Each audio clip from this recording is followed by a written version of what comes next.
and women at FBI with disrespect and paranoia. You've assembled a roving band of freelancing henchmen within your office and charged them with conducting unauthorized investigations, targeting and harassing career FBI employees. Amazingly, you forced senior leadership to repeatedly take polygraph tests to prove their political loyalty and pushed out leaders who refused these demeaning exercises. And now we're seeing one very clear reason why you want to build a political FBI: the Epstein files.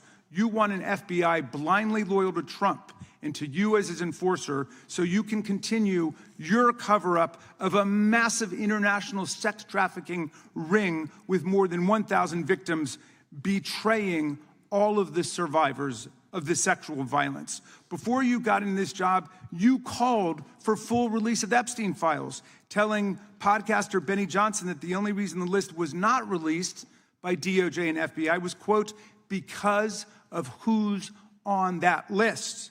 Upon your confirmation, you promised that, quote, there will be no cover-ups, no missing documents, no stone left unturned. And anyone from the prior or current bureau who undermines this will be swiftly pursued.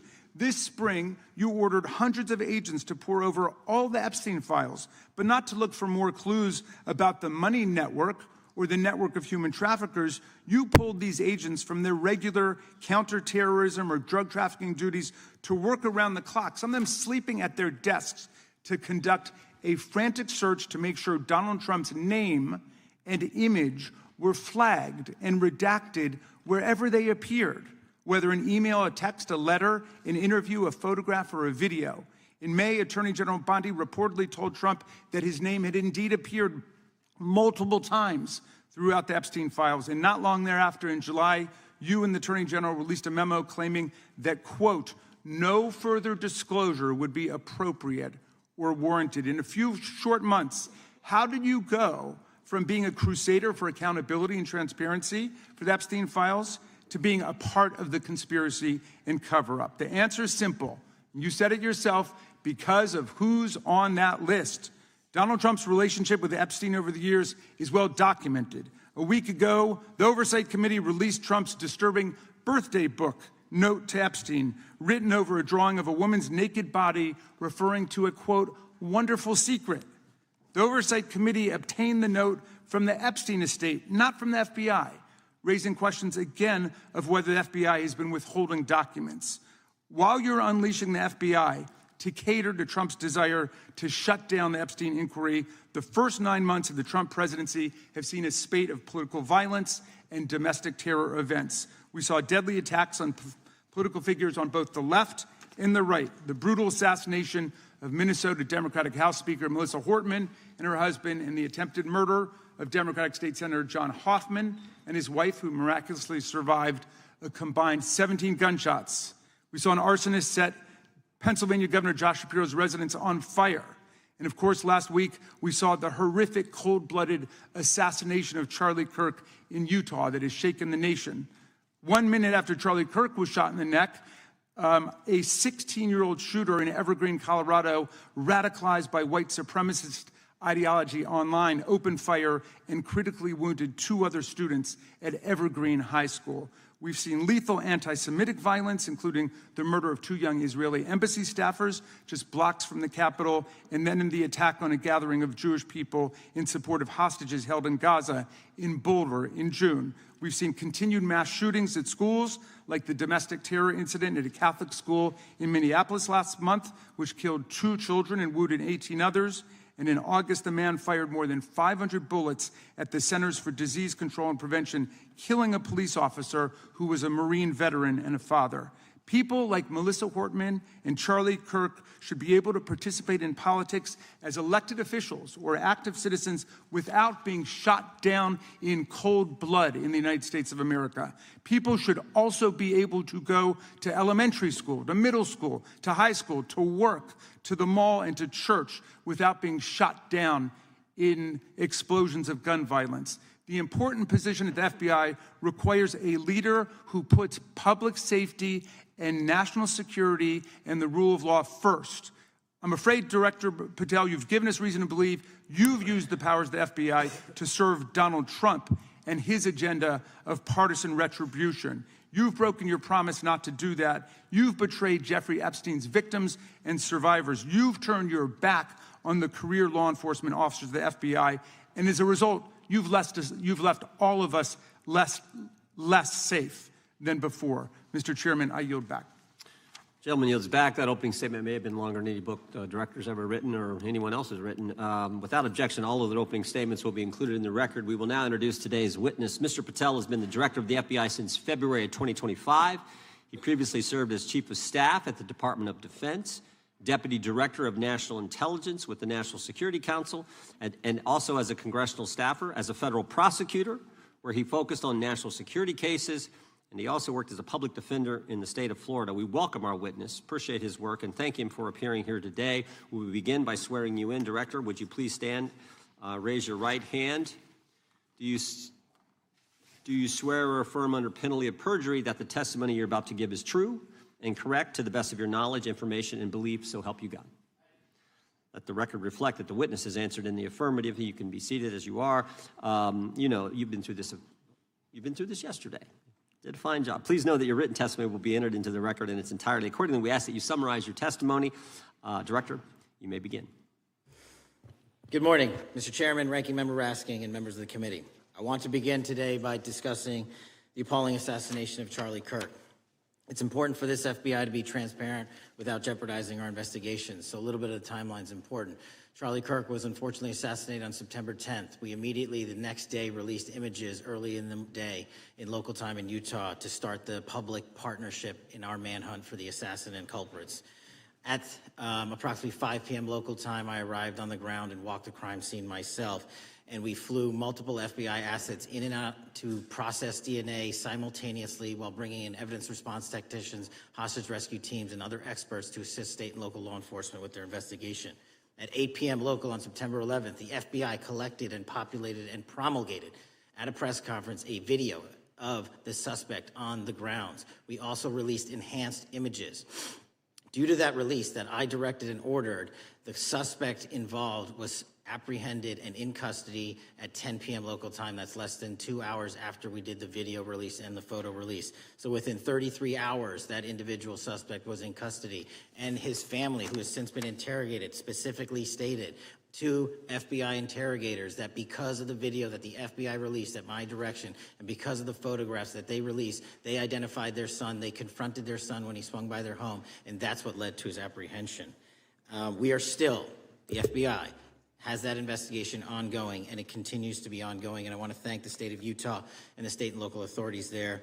And I also want to thank the Attorney General and President Trump for directing resources to allow us to conduct that investigation as we have.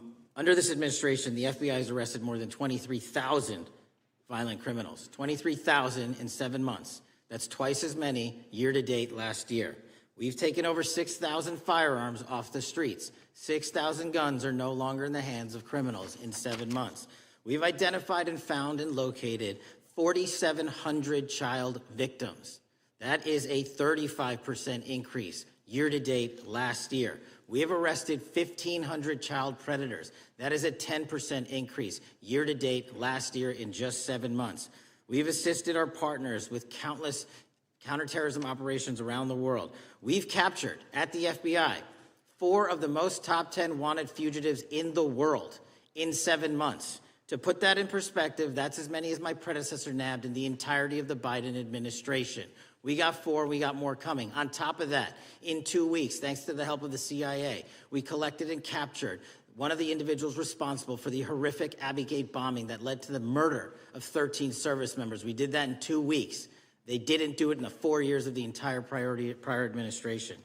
Nationwide, we've been executing our Operation Summer Heat, the FBI's national focus on targeting violent crime based on intelligence-driven operations. Ask the citizens of Seattle, Miami, Memphis, Charlotte, Chicago, New Orleans. To specifically highlight New Orleans and Nashville, there has been a 250% increase in violent crime arrests in those cities alone and other mid-major cities that I've just listed. In just a few short months, we have already unleashed 1,000 FBI personnel across this country. Every single state across this country is getting a plus up. This is a fiction that the FBI is short or that we are compromising the men and women in the field. They do not need to be in Washington, D.C., so we're sending them into the field to each and every one of your states. Because of that, crime is at an all-time low. We had to do it because of the explosion of crime. And maybe the most important stat for Americans to realize, in just 7 months, we are on track to produce the lowest murder rate in modern U.S. history by double digits. Those are results not of mine. Those are results of the men and women of the FBI. If you want to criticize me, bring it on, but do not attack the brave leaders in the field. We are also working 24/7, 365 on the opioid epidemic that is killing more than hundreds of thousands of people a year. We have seized 1,600 kilograms of fentanyl off the streets so far in 7 months. Year-to-date, 25% increase. To put that in perspective, that's enough to kill a third of the American population, 120 million Americans. 100,000 kilograms of cocaine and meth gone off the streets. Earlier this year, I highlighted in Cincinnati, Ohio, how we're getting creative to chase down those that were willing to do harm to our citizens, not just by striking at the heart of the fentanyl producers, but the fentanyl precursor companies in China. And we indicted for the first time multiple companies and individuals, not just in America, but in mainland China, that are producing the ingredients that produce and make fentanyl that kill our children. And we're going to keep going. Counterterrorism work, cyber attacks, and foreign adversaries are something the FBI must never sleep on, and we are not sleeping. In the counterintelligence space alone, this year, year-to-date, 30% increase in counterintelligence arrests from the DPRK, Russia, Iran, and China. And I want the American people to know, in this setting, there's a lot of work that the brave men and women of the FBI are doing we just can't get into, but they don't stop. Our cyber threats, ransomware attacks, those harming our children online. We have nearly a 20% increase in indictments arrests in 7 months alone this year. We're going after those that harm our malware, infrastructure systems, telecom systems, and energy structure. Combating SALT and Vault typhoons are just a little bit of the examples we're doing. Maybe most importantly, under the counterterrorism and domestic terrorism umbrella, are nihilist, violent extremists, and those that label themselves 764, who wish to go online and convince children to maim and mutilate themselves and commit suicide. And we are producing record numbers of arrests under that umbrella organization. We even stopped an individual in the 764 network who wanted to conspire to kill an adolescent girl. He is now in custody. Transparency remains one of my main priorities at the FBI. And this is what I've done in my 7 months at the helm. We've produced more than 33,000 pages of documents to Congress to a variety of committees, including, I believe, 7,500 to this committee alone, if memory serves me correct. To put the 33,000 in perspective, my predecessor in 7 years produced 13,000 pages in total to the United States Congress. His predecessor in 4 years produced 3,000 pages in total. I repeat, I have produced 33,000 pages in 7 years to this Congress and will continue to do so. I'm dedicated to restoring the trust and the mission and the integrity of the FBI, and we cannot do so without congressional oversight, and I promise you I will continue to do so. On the Epstein case, the original sin on the Epstein case was how it was handled by Mr. Acosta when he first brought the case in 2006, 7, and 8. The original case had a very limited search warrant, had a very limited search window, had a very limited investigative window. I was not there when those search warrants and that investigation was launched. I would not have done it that way. They were limited to only 3 to 4 years of investigations from 97 to approximately 2001 and 2002 to 2005. Mr. Acosta allowed Mr. Epstein to enter into a plea agreement where he served weekend jails for trafficking minor women. He also was allowed to leave jail to go home on the weekends. Plus, he allowed a non-prosecution agreement to be signed as part of that plea deal, prohibiting future investigations from that prosecution and from that evidence, and prohibiting the collection of further material. That is the original sin. We are working with Congress to produce more than any administration ever has material on Epstein. And I welcome the challenge to tell us that we are not being as transparent as the law allows. We even went to court and asked the judges to lift those prosecutorial agreements and to lift those court order seals, and they denied us 3 times. Congress is welcome to do the same and join the fight. And I'd lastly like to focus on operation that the president led in D.C. Because of this, we are taking this fight in D.C. to every single city across the country. 2,100 arrests in the last month alone. D.C. has seen a 60% decrease in gun crimes, 75% decrease in carjackings, and 53% decrease in homicides in our nation's capital. And rightly so. We're bringing that fight to the streets of America. I want to thank you for your support, and I'm proud to be the director that leads this FBI into a new headquarters building that they've needed for decades, saving the taxpayer $3.5 billion, and also providing our workforce a safe environment. If you don't know the calamity that is the Hoover Building, I invite each and every one of you to walk around. I'll give you a tour myself, and you can see where the cement falls on the heads of our employees that is only to be saved by netting. Just to give you an example. Thank you for support to our mission. And I do want to highlight one thing about D.C.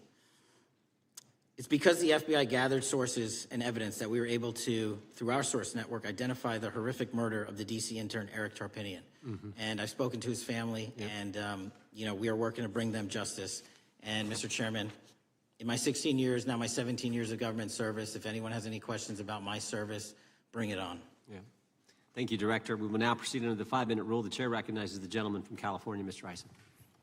Director, delighted to have you here. You are a breath of fresh air. As you outlined, and I won't repeat it, the accomplishments, you did so with the same resources as your predecessor, roughly. Is that correct? I believe so, yes. And so how much of that has to do with taking people out of the backside of the FBI and moving them into the field, into doing the job for which we primarily pay the FBI? It's exactly what we needed done. 1/3 of the FBI's workforce resided in the National Capital Region before I got there. 1/3 of the crimes do not happen in Washington, D.C. Not anymore. Not anymore. So 1,000 personnel of the FBI were deployed across this country on a permanent basis, and every single state in this union is getting a plus up, not a reduction, a plus up of 1811s of intel analysts and support staff. And that is why the crime rates are going down in record numbers. Thank you for doing that, and it's perhaps the hardest thing for a bureaucrat to do is to lower the head count around them that support them, and I appreciate your willingness to do it different than your predecessor. A lot of what you covered earlier was the find, the discovery, and then the prosecution that is done by the DOJ. But I want to talk a little bit about the prevent side. On the Charlie assassination, sir? No, on all of these. Okay. Okay, for example, and I'll bring it up before the Democrats bring it up, January 6th.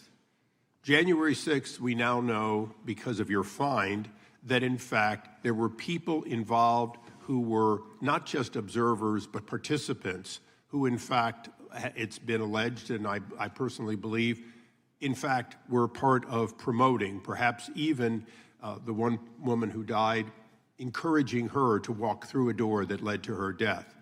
When you see that kind of activity, and you know it was done under predecessors with full knowledge, whether it's January 6th, where embedded people crossed the line, or any other activity, including obviously the Russian hoax that we're now dealing with up in front and center.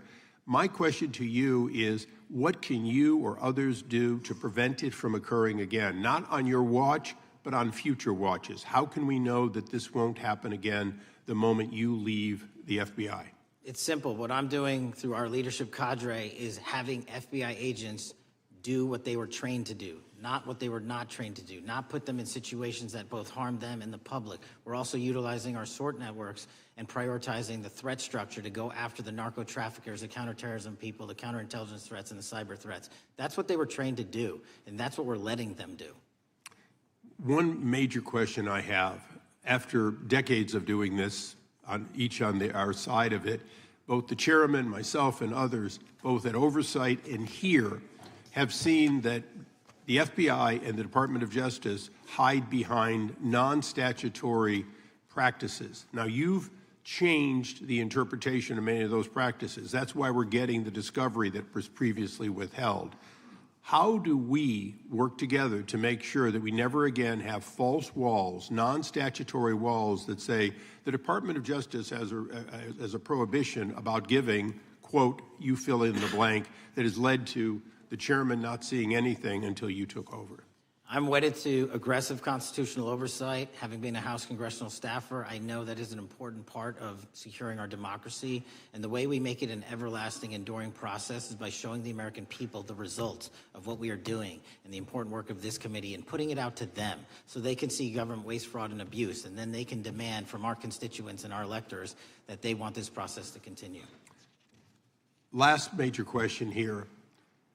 Some things are so sensitive that we both would agree they cannot be made public.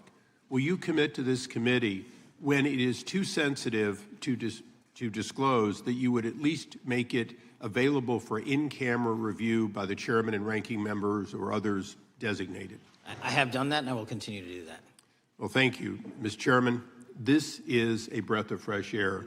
This is the beginning of what we need. But my questions today for the director are ones in which I believe that we do need to codify by agreement or by statute, if necessary, the kind of openness and transparency that we're seeing from this administration, the kind of discovery that's allowing us to do our oversight properly. And I would hope that that be the follow-up to this, obviously along with the Attorney General. And I yield back my 4 seconds. Thank you. The gentleman yields back. The gentleman from New York is recognized. Thank you, Mr. Chairman. Welcome, Director Patel. In the wake of the tragic murder of Charlie Kirk, Donald Trump said, quote, "Violence and murder are the tragic consequences of demonizing those with whom you disagree, day after day, year after year, in the most hateful and despicable way possible," close quote. I would note for the record that Donald Trump has famously demonized practically every person he has ever disagreed with, and therefore, using his own logic, he has put their lives at risk. I should know. About 2 weeks ago, when I announced my decision not to my decision not to seek re-election, many people on both sides of the aisle, including the chairman, offered me well wishes and thanked me for my service. Donald Trump, on the other hand, took to Truth Social to call me a, quote, "psychopathic nut job," among other things. Yesterday, I received a threatening note filled with anti-Semitic comments and hateful attacks that mimicked some of the same language used by the president. I am sure many of us on this committee face similar threats every day. We have seen political assaults on both the left and the right. The attack on Charlie Kirk, the attempted assassination of the president, the murder of the Democratic Speaker of the Minnesota House, the assault on Paul Pelosi, and the attack on the Capitol on January 6th, for example. Director Patel, do you agree that there is political violence from both the left and the right? There is too much political violence. Do you agree, yes or no, that there's violence? There is too much political violence based on ideologies from either side. From either side, okay. Are you aware of the study by the Cato Institute, a well-known conservative group, that found that 69% of the violence is from the right? I'm not familiar with that study. You're not familiar, okay. I would commend it to you. Are you aware the administration has threatened to use violence as an excuse to crack down on liberty and freedom of speech? Say that again, I'm sorry? Are you aware the administration has threatened to use violence as an excuse to crack down on liberty and freedom of speech? Nobody at the FBI is doing that. I didn't ask you about the FBI, I said the administration. I speak for the FBI. I would like to enter the record an article from today's New York Times titled, "Trump Invokes Kirk's Killing and Justifying Measures to Silence Opponents." In the wake of Charlie Kirk's killing, President Trump and his allies have laid out a broad plan to target liberal groups, monitor speech, revoke visas, and designate certain groups as domestic terrorists. I ask unanimous consent to insert this into the record. Thank you. Politicizing the murder of Charlie King to go after free speech is not a legacy I believe Charlie King would have wanted. Moving on, I want to address another topic. The FBI has traditionally played a key role in prosecuting public officials for corruption. But I fear that at a time when the president is accepting planes from Qatar for his post-presidential personal use, issuing pardons to major donors, and personally profiting from the office of the presidency, the FBI may be abandoning its commitment to investigating public corruption. Since its creation in the wake of the Watergate scandal, the Public Integrity Section has been one of the crown jewels of the Department of Justice, investigating and prosecuting corruption among the nation's public officials and acting as a key safeguard against politicized prosecutions. This section's work has been supported by an elite squad in the FBI devoted specifically to rooting out corruption. But according to reports, the public integrity section has now been decimated, and the FBI's public corruption squad has been disbanded. I would like to submit for the record a New York Times article entitled, FBI Dismantles Elite Public Corruption Squad. I ask unanimous consent. Thank you. These actions are an invitation to corrupt politicians to break the law, since they know that the government is asleep at the switch. Last month, Senator Warren and I, along with dozens of other members of Congress, wrote to you and Attorney General Bondi expressing grave concern over your decision to effectively legalize corruption and politicize prosecutorial decisions. And he asks unanimous consent to enter this letter into the record. Thank you. I don't have time today to walk through all your questions, all of our questions and concerns, but will you commit to answering this letter in short order so that we can understand what factors led to this decision and how it has impacted the ability to hold corrupt officials accountable? I will review your letter with my team and respond as soon as I can. You will respond. Thank you. I yield back the balance of my time. Gentleman yields back. Gentleman from Arizona is recognized for 5 minutes. Thank you, Mr. Chairman, and thank you, Director, for being here. I appreciate the change in the FBI and the tone since you've been there. We heard the ranking member, however, describe the FBI under your leadership as being resorting to political enforcement and you personally as being paranoid. I would just suggest that perhaps that is the projections of the ranking member himself and not you, sir. I want to refer to something that was said yesterday in yesterday's hearing by Senator Grassley. He said, it's well understood that your predecessor left you an FBI infected with politics. At your nomination hearing, he gave you records, made public records about whistleblowers regarding something called Arctic Frost.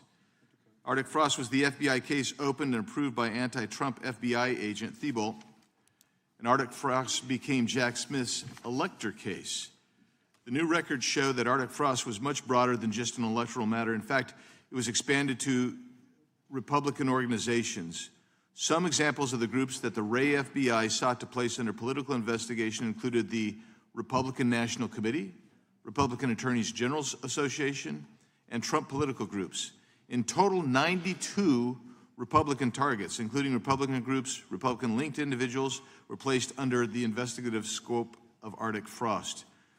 On that political list for investigation was one of Charlie Kirk's groups, Turning Point USA. In other words, Arctic Frost wasn't just a case to politically investigate Trump. It was the vehicle by which partisan FBI agents and DOJ prosecutors could achieve their partisan ends and improperly investigate the entire Republican political apparatus. I'd ask that, Mr. Chairman, that document be administered. Without objection. So, I know that this may be under current investigation, but I wish to ask specific questions about this for just a moment. What search tools were used in Arctic Frost to view private communications of targets? I believe the traditional search tools, search warrants, lawful service of process, and the tools that the FBI has in our infrastructure systems, cybersecurity systems, and counterintelligence systems. But generally speaking, if I may, I want to use this to highlight the fact that I'm continuing my promise to work with Congress to produce documents simultaneously and also conduct ongoing investigations. I'm giving you as much as I can, and I'll give you more when I can. Thank you. Another question regarding that is, were there any directives from the Biden White House concerning the Arctic Frost investigation? Were there any directives or communications from the Biden White House itself concerning the Arctic Frost investigation? I'll just rely on what was turned over to date, sir. Okay. So I want to add here, the search warrants that were used included the seizing of a U.S. member of Congress, his phone. I think we all know who that was and how that was taken away and used for political purposes, Mr. Chairman, Mr. Director. So we'll leave that for a second, and let's go over to the Charlie Kirk case for just a second. Let's emphasize this. How many hours did it take from the assassination to the arrest of the assassin, Mr. Director? 33. That seems pretty swift, and it was because of the actual release of videos and photographs that you directed to be released, sir. That's correct. And to put it in perspective, the Boston bomber took 5 days and Luigi Mangione took 5 days. Was the platform Discord forthright from the start with law enforcement about the shooter's communications on its platform? Discord, the platform ownership, has been working with our lawful process, and we are obtaining materials from them on a rolling basis. Thank you. And I want to get back here to Article Frost for just a second, Mr. Chairman. I'd like the unclassified document from the FBI released to be admitted to the record. Without objection. And a document from the Economic Times also to be admitted to the record. Without objection. So I'm going to give you the last 30 seconds. We could go on about the Epstein case. I've got a bunch about that, but I'm just going to let you, if you wish to respond to either of the two vitriolic questioning or statement from the Democrats. The work of the FBI speaks for itself. It's on showcase here today. Anyone that wants to attack the FBI can attack me, but leave our leadership structure alone. When you have 23,000 violent felons arrested, twice as many as this time last year, the work speaks for itself. Thank you, Mr. Chairman, and thank you. Appreciate your good work, Director Patel. Yield back. Gentleman yields back. Gentleman from Maryland is recognized. Thank you kindly, Mr. Chairman. Director Patel, before you joined the FBI, you railed against it for covering up Jeffrey Epstein's human trafficking ring. Let me refresh your memory with this clip. Has Epstein's list, they're sitting on it. That doesn't seem like something you should do. You're protecting the world's foremost predator. That seems like an evil thing to do, regardless of who may be embarrassed in the release of that list. Why is the FBI protecting the greatest pederast, the largest scale pederast in human history? Simple, because of who's on that list. So you finished that December 2023 interview with a challenge to the FBI and harsh words for Republicans in Congress for not getting the Epstein files out to the public. You can see this clip. Boy pants, and let us know who the pedophiles are. Put on your big boy pants and let us know who the pedophiles are, you said. You emphasized that the president and the FBI director each had complete authority to release Epstein's client list. You said Epstein's black book is under the, quote, direct control of the director of the FBI. Look at this clip. This is way off the topic, but who has Jeffrey Epstein's Black book? black book? FBI. But who? That is, I mean, there's... Oh, that's under direct control of the director of the FBI. All right, so you were sworn in as director more than 200 days ago. Now the black book is under your direct control. So why haven't you released the names of Epstein's co-conspirators in the rape and sex trafficking of young women and girls? The Rolodex, which is what everybody colloquially refers to as the Black Book, has been released. Oh, no, you're talking about what the journalist got 5 years ago? No, that's not what we're talking about. We're talking about what you were talking about there, That's the black exactly book what I under was the direct control of the FBI director. We have released more material than anyone else before. The Biden administration, Obama administration had the exact opportunities to release this material, and they never did. And if you are selling the men and women of the FBI, Why we're have not you going after changed your child position? predators. Hang on, you said we're not going after child predators. 1,500 child predators arrested this year, 35% increase, I'll reclaim my time. 4,700 child victims Mr. Chairman, I'm going to found. reclaim my time if you could instruct the witness. Why have you changed your position? There you were saying it's under the direct control of the FBI director and all of it should be released. Why have you changed your Everything position? that has been lawfully permitted to be released has been released. And as I told you, Really? the investigation was limited. And let me make something crystal clear. I never said Jeffrey Epstein didn't traffic other people, other women, and they're not other victims. This is the investigation we were given from 2006, 7, and 8, and the search warrants from 2006, 7, and 8. That's what we're working with. Well, wait, have you released all of the stuff that the FBI has seized from Epstein's house? The computers, the emails, the file cabinets, the documents? What about the financial records? Have you released all of that? Everything the court has allowed us to Which release. court are you talking about? 3 separate federal courts have come in and said... We're talking about the 3 evidence you've got. It's got nothing to do with what those courts have. Do you have any We're talking idea about how the evidence. law works? Wait. Do you want me to break the law in a federal judge's order? No, to I want you to satisfy follow your own curiosity? word, Director Patel. You said up there it was under the direct control of the FBI director. He had the black And book. everything I have direct control over, we have gone to court. You haven't. Complete We your went sentence. to court. Everything you have direct We- control over, you we said. have gone to court, and everything we have direct Director control Patel, over complete your and sentence. can You said lawfully everything- Like to release, the we're gentleman- releasing. He'd like to complete his answer. You began the sentence, everything you have direct control over, and then you stopped that sentence. You've released everything that you have direct control over? And I have direct control over and can lawfully release. If you're not familiar with the court orders, that's not my fault. Oh, I'm Go perfectly, look at them. I'm perfectly familiar court. with them. But how did we prosecute Ghislaine Maxwell? She was prosecuted with the investigatory material that was collected from 2001 and 2005. Because of the non-prosecution agreements and the court orders on the investigations and search warrants, we were not able to develop new information. And oh, by the way, Jeffrey Epstein was out for 12 years, and the Obama and Biden administration did nothing to look at his work, his pedophile network. If you want to blame me, that's fine. But now you're blaming the men and women who conducted this stop great that. search. I'm not blaming anybody other than you. You're not keeping your word. You said that you would release all of the materials under your direct control. Has anyone released more information on Epstein than I have? Has anyone? Much more. Did Comey? Did Wray? Much more. Did they? Excuse me. Much more has come out in the days since the American people in Congress have been demanding it, but it's coming out in dribs and drabs. Why don't you just release the entire file as you promised to do? I literally just told you, there are multiple federal court orders. I'm not going to break the law to satisfy your curiosity. You didn't join us when we filed court to release the court orders. You could have. You have lawyers. You could have shown up. You didn't do that. That's a tiny fraction of the material we're talking about. That is not. It is a tiny fraction. How do you know that? Have you seen everything? It's all misdirected. How do you know The time that? of the gentleman has expired. The gentleman from California is recognized. Well, thank you, Mr. Director. Just to be clear, how many of the Epstein files were released in the 4 years of the Biden administration? 0. And how many have you released? I don't have the number, but it's got to be thousands of pages of stuff. I was going to ask you to begin whether Americans are safer today than they were 9 months ago, but you cited dramatic increases in criminal arrests since you've taken office, a dramatic decrease in crime that's resulted. Who would have thought that taking criminals off the streets would reduce the crime rate? But somehow we have stumbled upon that new truth.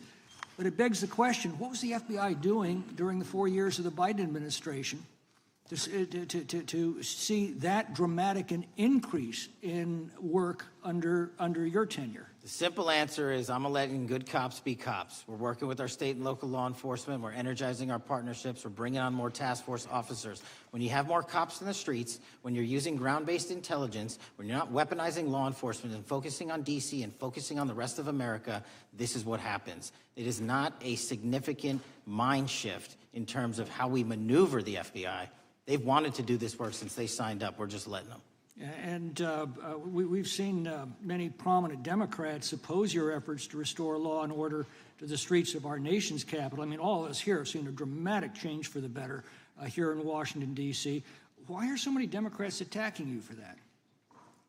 Sir, Democrats have been attacking me for a decade, as is the fake news media. They didn't like the fact that I exposed the Russiagate host and the largest weaponization of the FBI and DOJ in U.S. history. We proved it to be true with congressional oversight. I'm wed to that congressional oversight and will continue to do that work. Christopher Wray repeatedly warned this committee that the Biden open borders policy had produced a significant increase in terrorist threats that he said kept him up at night. A particular concern, he said, was the 2 million gotaways that entered the country during the Biden administration. That's an average of 41,000 every month. What are the monthly gotaway numbers today? Sir, I'll have to get back to you on the exact gotaway numbers, but identifying that there are gotaways is step one. Going and manhunting them is step two, and that's what we're committing our resources to do. Well, that's my next question, is what progress has the administration made in apprehending and removing terrorist threats that came in during the Biden years? I think you're talking about, if you're not, let me know, known or suspected terrorists, and we've encountered almost zero at the southern border since the southern border has been sealed. But the problem that we are running into is our northern border. It's largely expansive. The enemy has adapted, and we need more focus on the northern border to stop known or suspected terrorists from coming in from places like China, Russia, the Middle East, Africa, Afghanistan. And what can you tell us about the remaining threat posed by potential terrorist cells here in the United States? The terrorist threat that continues to be posed by international terrorists here in the United States is one of my highest priorities.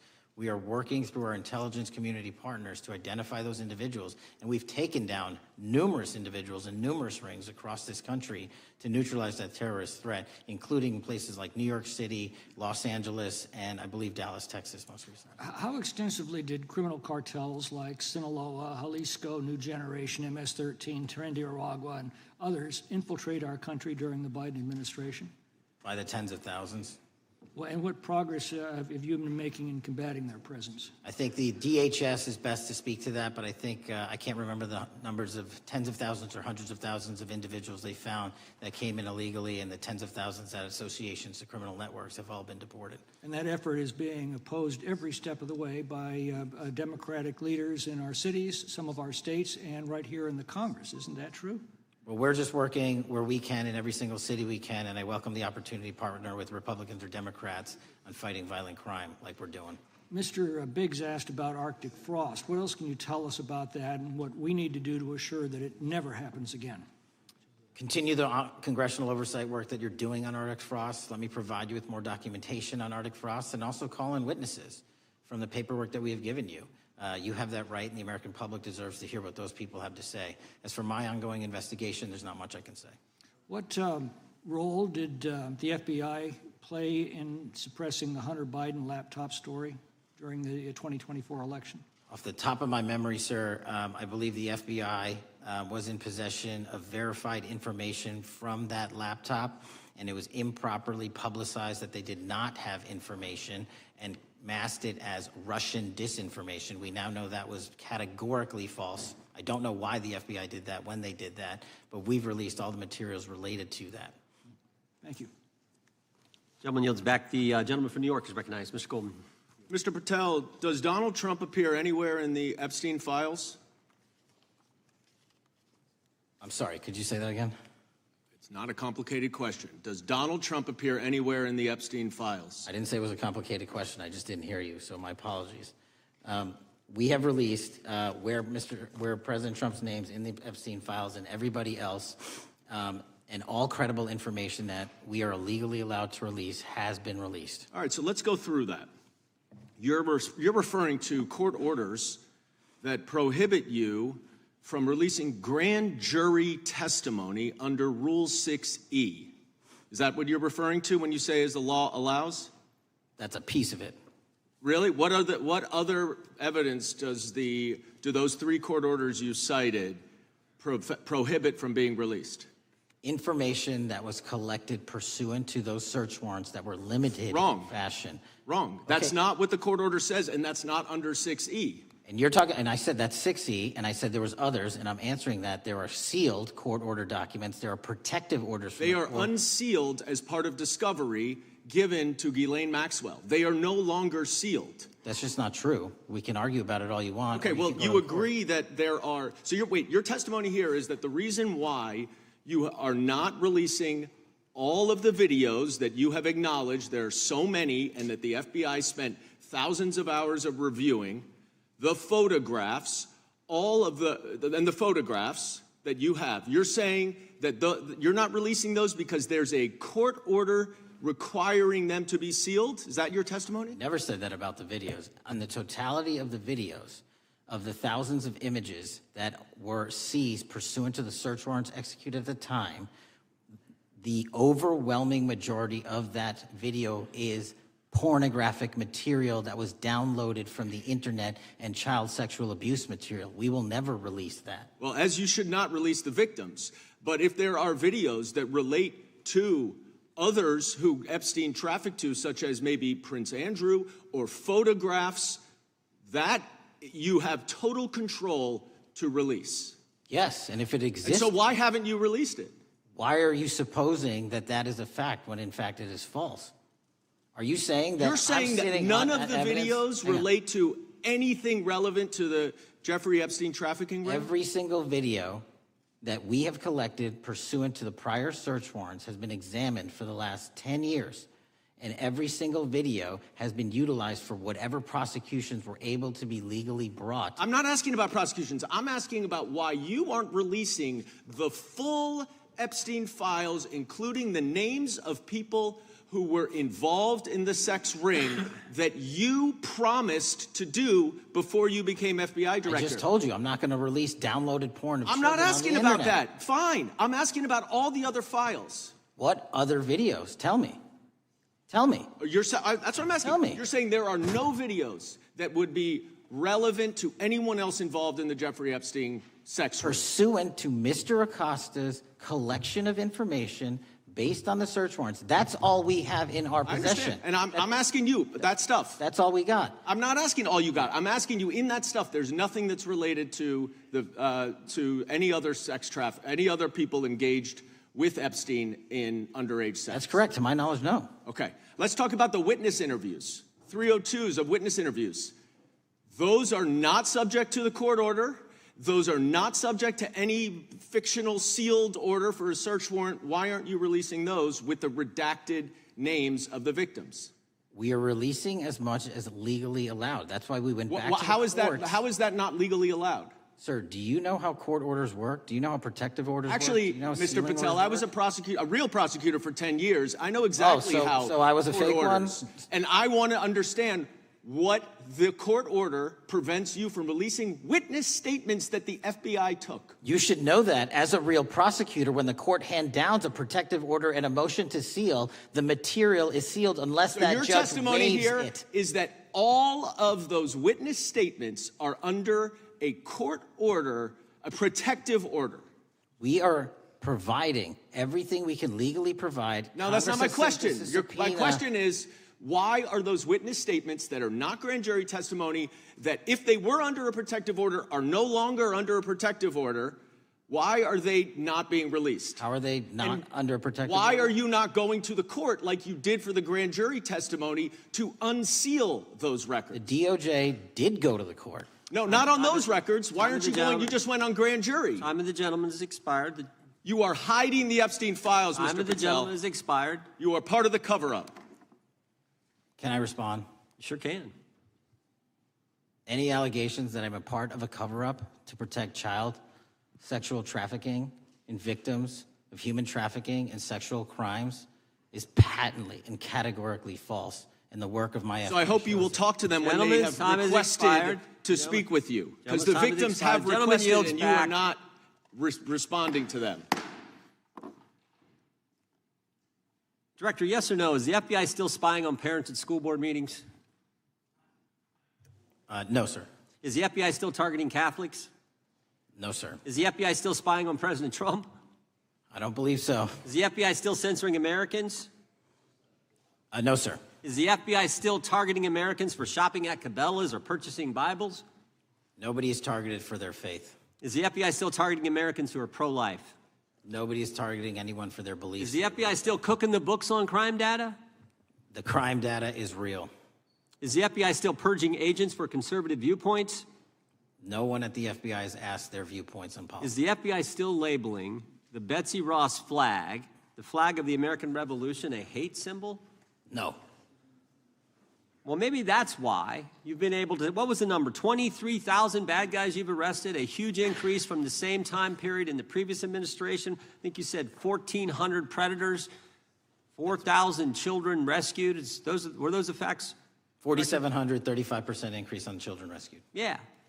And you got the guy to Abbey Gate. We got the Abbey Gate guy. We had a guy from the 4th District of Ohio who lost his life there serving our country. We appreciate that. Maybe when you're not focused on politics, you can actually do what the FBI is supposed to do. Go get the bad guys, right? That's what the men and women of the FBI do. Director, did John Brennan lie to Congress? Let me just read a couple things, actually, before you answer that. 2 years ago, we had Mr. Brennan in for an interview, and I asked him, how'd you learn about the dossier in December of 2016? Mr. Brennan replied, I received a copy of it from the FBI, and the CIA was very much opposed to having any reference or inclusion of the Steele dossier in the intelligence community assessment. That's what John Brennan told the United States Congress. 7 weeks ago, the Director of National Intelligence told us this. John Brennan lied and denied using the dossier in the intelligence community assessment because he knew it was discredited. CIA officer told the House Intelligence Committee Brennan refused to remove it, and when confronted with the dossier's main flaws, he responded, "Yes, but doesn't it ring true?" John Brennan lied to us? Mr. Chairman, I won't stylize the evidence. What I will say is that the intelligence community assessment, those that created it, and any individual involved with it, is an ongoing investigation. There's an investigation into what took place in December and January of December 2016, January 2017, when this whole thing started, this grand conspiracy. That is being investigated, is that right? That has been publicly announced by the department. That's been announced by the department. Did Chris Wray hide documents from this committee? You would know better than me, sir. Well, I think you told us like 700 pieces of information you've given this committee since you've been the director relative to just one incident, the Catholic memorandum from the Richmond field office. I can give you the comparison, sir. Yeah, the Catholic memo, I believe we turned over 750 documents. In Mr. Ray's tenure, I believe they turned over 19 pages. 19 pages. You've given us 700. Why would Chris Wray hide information from this committee? You'd Want have to to hazard a guess? I'm sorry? Hazard a guess why he would do that? I don't know, sir. I think maybe it was because FBI was spying on a priest, trying to get him to break the priest-penitent confidence that exists. You think maybe that was the reason? You'd have to ask him, sir. Yeah, we'd love to do that. I want to read a few names here. Arctic Haze, Tropic Vortex, Riding Hood, Foggy Falls, Echoes Fate, Sirens Lure, Genetic Christmas. What are these code names about, Director? You know? Not off the top of my head. Well, Arctic Haze, Tropic Vortex. My understanding, these are code names for leak investigations of classified information from the year 2017. Does that ring a bell? In terms of leak investigations, many of those are classified and many of those are ongoing, Mr. Chairman. But we are working with you to produce documents as we close those investigations or as we declassify them. Let me ask you this question, because this is something I've wondered about, the way the FBI used to work. This whole thing so many of these things unfolded. Seems to me you had all these people in government leaking information that then gets reported in the press, and there's a story written about it, and then that article is then used to further the investigation and move forward with what they want to do. Did that take place back in 16 and 17? That's the exact scenario that took place in the FISA application for Carter Page and the rest of the Trump campaign. And that is frightening, because that's what the CIA is supposed to do in foreign countries. It's not supposed to happen to Americans, but it did, didn't it, Director? Yes. And not just any Americans, it happened with the President of the United States. Is that accurate? Yes, sir. Yeah, and you were the key guy in helping expose that. And I think our country will be forever grateful for what you did to let the country know that was going on involving Americans, which is not supposed to happen, and not just, again, any American, but the President of the United States. Chair now recognizes the gentlelady from California. Thank you, Mr. Chairman.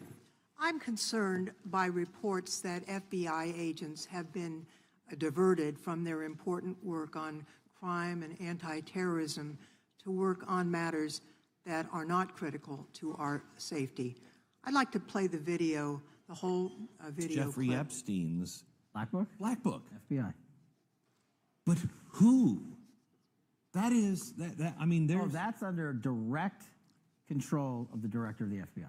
But the Black Book, it's not just sitting, I mean, that's Hoover power times 10. And to me, that's a thing I think President Trump should run on. On day one, roll out the Black Book. In contrast to that attitude of let it all out, we're getting reports of actions that run contrary to getting everything out and that also involve diversions of FBI resources. For example, an FBI whistleblower reported that you were pressured by the Attorney General to place 1,000 personnel on 24-hour shifts to mine roughly 100,000 Epstein-related records to redact President Trump's name from the files. Bloomberg reported this, that you directed FBI special agents from the New York and Washington field offices to join the Bureau's FOIA employees in Winchester and another building a few miles away, and that while reviewing the Epstein files, FBI personnel identified numerous references to Trump in the documents and people familiar with the matter said that Trump's name, along with other high-profile individuals, was blacked out. Now, the New York Times reports, and this is a quote, Justice Department officials diverted hundreds of FBI employees and federal prosecutors from their regular duties to go through the documents at least 4 times, including once to flag any references to Mr. Trump and other prominent figures. Details of the review were based on accounts by 3 former FBI and Justice Department officials who spoke on condition of anonymity because of fears of retaliation, and further that the FBI finished after they finished its review of the files and materials was sent to a team of Justice Department lawyers who double-checked the FBI's redactions and, quote, were instructed to flag any mentions of Mr. Trump and other celebrities. Now, I have 3 questions for you, Mr. Patel, about this. First, how many times did President Trump's name appear in the Epstein files? Was it more than 100, more than 1,000? Were the agents who were pulled from their duties to redact the president's name from the Epstein files working on criminal cases or national security cases or child sex trafficking cases? And are the number of agents that have been reported diverted for these purposes, is that accurate? No. No what? You asked if it was accurate. I said it wasn't. So you're saying that none of this happened? No, I'm saying it was inaccurate. Okay. How many times did President Trump appear in the Epstein files? More than 100? More than 1,000? No, and what we've been able to release is what we've been legally able to release, and that has. No, that's not the question. I asked you, how many times did the president's name appear? I don't know. It's your testimony. You do not know that answer. The number of times? No. Could you tell us how many agents were diverted for this task and what they were working on? Well, when you say diverted, you make it seem as if agents were pulled off what they do all the time. Agents at the FBI masterfully do double duty and triple duty. And because of the public's interest in this case, we flex resources to make sure that we could answer the public's signal demand. So do you want us to look through the material and provide it to you, or you do not want us to do that? So it's it's your testimony that no one was diverted from a criminal matter, that this was a top priority to go through these this material to look for Mr. Trump's name. Is that your testimony? That's the highest priority for the FBI? What's one of the most impressive things about the FBI leadership and the careers that are in place is that they make the decisions on who to send where on priorities and make sure the mission needs are not hurt. And that's what happened here. It's shocking to me that the FBI would think that erasing Mr. Trump's name from the Epstein files is a high priority when we have crime, we have national security threats, we have terrorism threats, we have murders such as that occurred, unfortunately, with Mr. Kirk. It's shocking to hear that that's your highest priority. And with that, Mr. Chairman, I yield back. That's literally not what I said. Gentleman yields back. Gentleman from Wisconsin is recognized. Director, is President Trump implicated in any wrongdoing related to Jeffrey Epstein? Based on the entirety of the evidence that we have, absolutely not. The president is not implicated. Correct. Thank you. I want to talk a little bit about China's malign influence here in America. And, we've seen spy balloons traverse the United States. We've seen police stations in communities around America. And sitting in the chair you're in just 2 years ago, there was a sheriff from Cochise County, Arizona, Mark Daniels, that was here, who said that the exponential increase in the amount of fentanyl that is coming into America is directly related to the open borders policies of the previous administration. Do you agree with Sheriff Daniels' characterization? In large part, yes. So since you've been director, has there been a reduction with, we've talked about how the border is largely secure now, right? The southern border, yes, sir. The southern border is largely secure. Has there been a concomitant reduction or a reduction in the amount of fentanyl that is coming into America? There has been a massive reduction to the tune of, we have seized more than 25% year-to-date this year than the prior year, and that's enough fentanyl to kill 120 million Americans. Does China play a role in this fentanyl that's coming to America? As I stated in my opening, sir, what they do and the companies in China, mainland China, do is produce the precursors and the cutting agents that they ship overseas through various countries into the Mexican drug cartels who produce it. So they basically are the cooks in terms of the ingredients. Tell us, what is the FBI doing to stop China from delivering death to America? So for the first time in a decade, I actually reached out to my counterpart at the Ministry of Public Security. No one at the FBI had done so, to engage. Ministry of Security, where's that? In mainland China. In mainland China, okay, thank you. To engage in a conversation to say, hey, can we have a certain number of these precursor chemicals listed in China so that they become illegal and illegal to trade. We're also working with our counterparts in places like India and Guatemala because the transshipment routes of the precursors, the Mexican drug cartels have gotten creative, and instead of coming directly to America are going into these countries. And we've had massive success in India and Guatemala, and in those governments, great partnerships in shutting down the ability to ship the precursors into those countries, which are ultimately destined to America. So those people that are working with security agencies have been working with you, is that accurate? Yes, sir. So I want to turn to a couple cases that are at the University of Michigan, where Chinese nationals, on behalf of the Chinese government, smuggled in illicit biological materials, stuff that can harm our agricultural industry. What actions are you taking as we see repeated stories of Chinese nationals doing this in the United States? So just that, sir.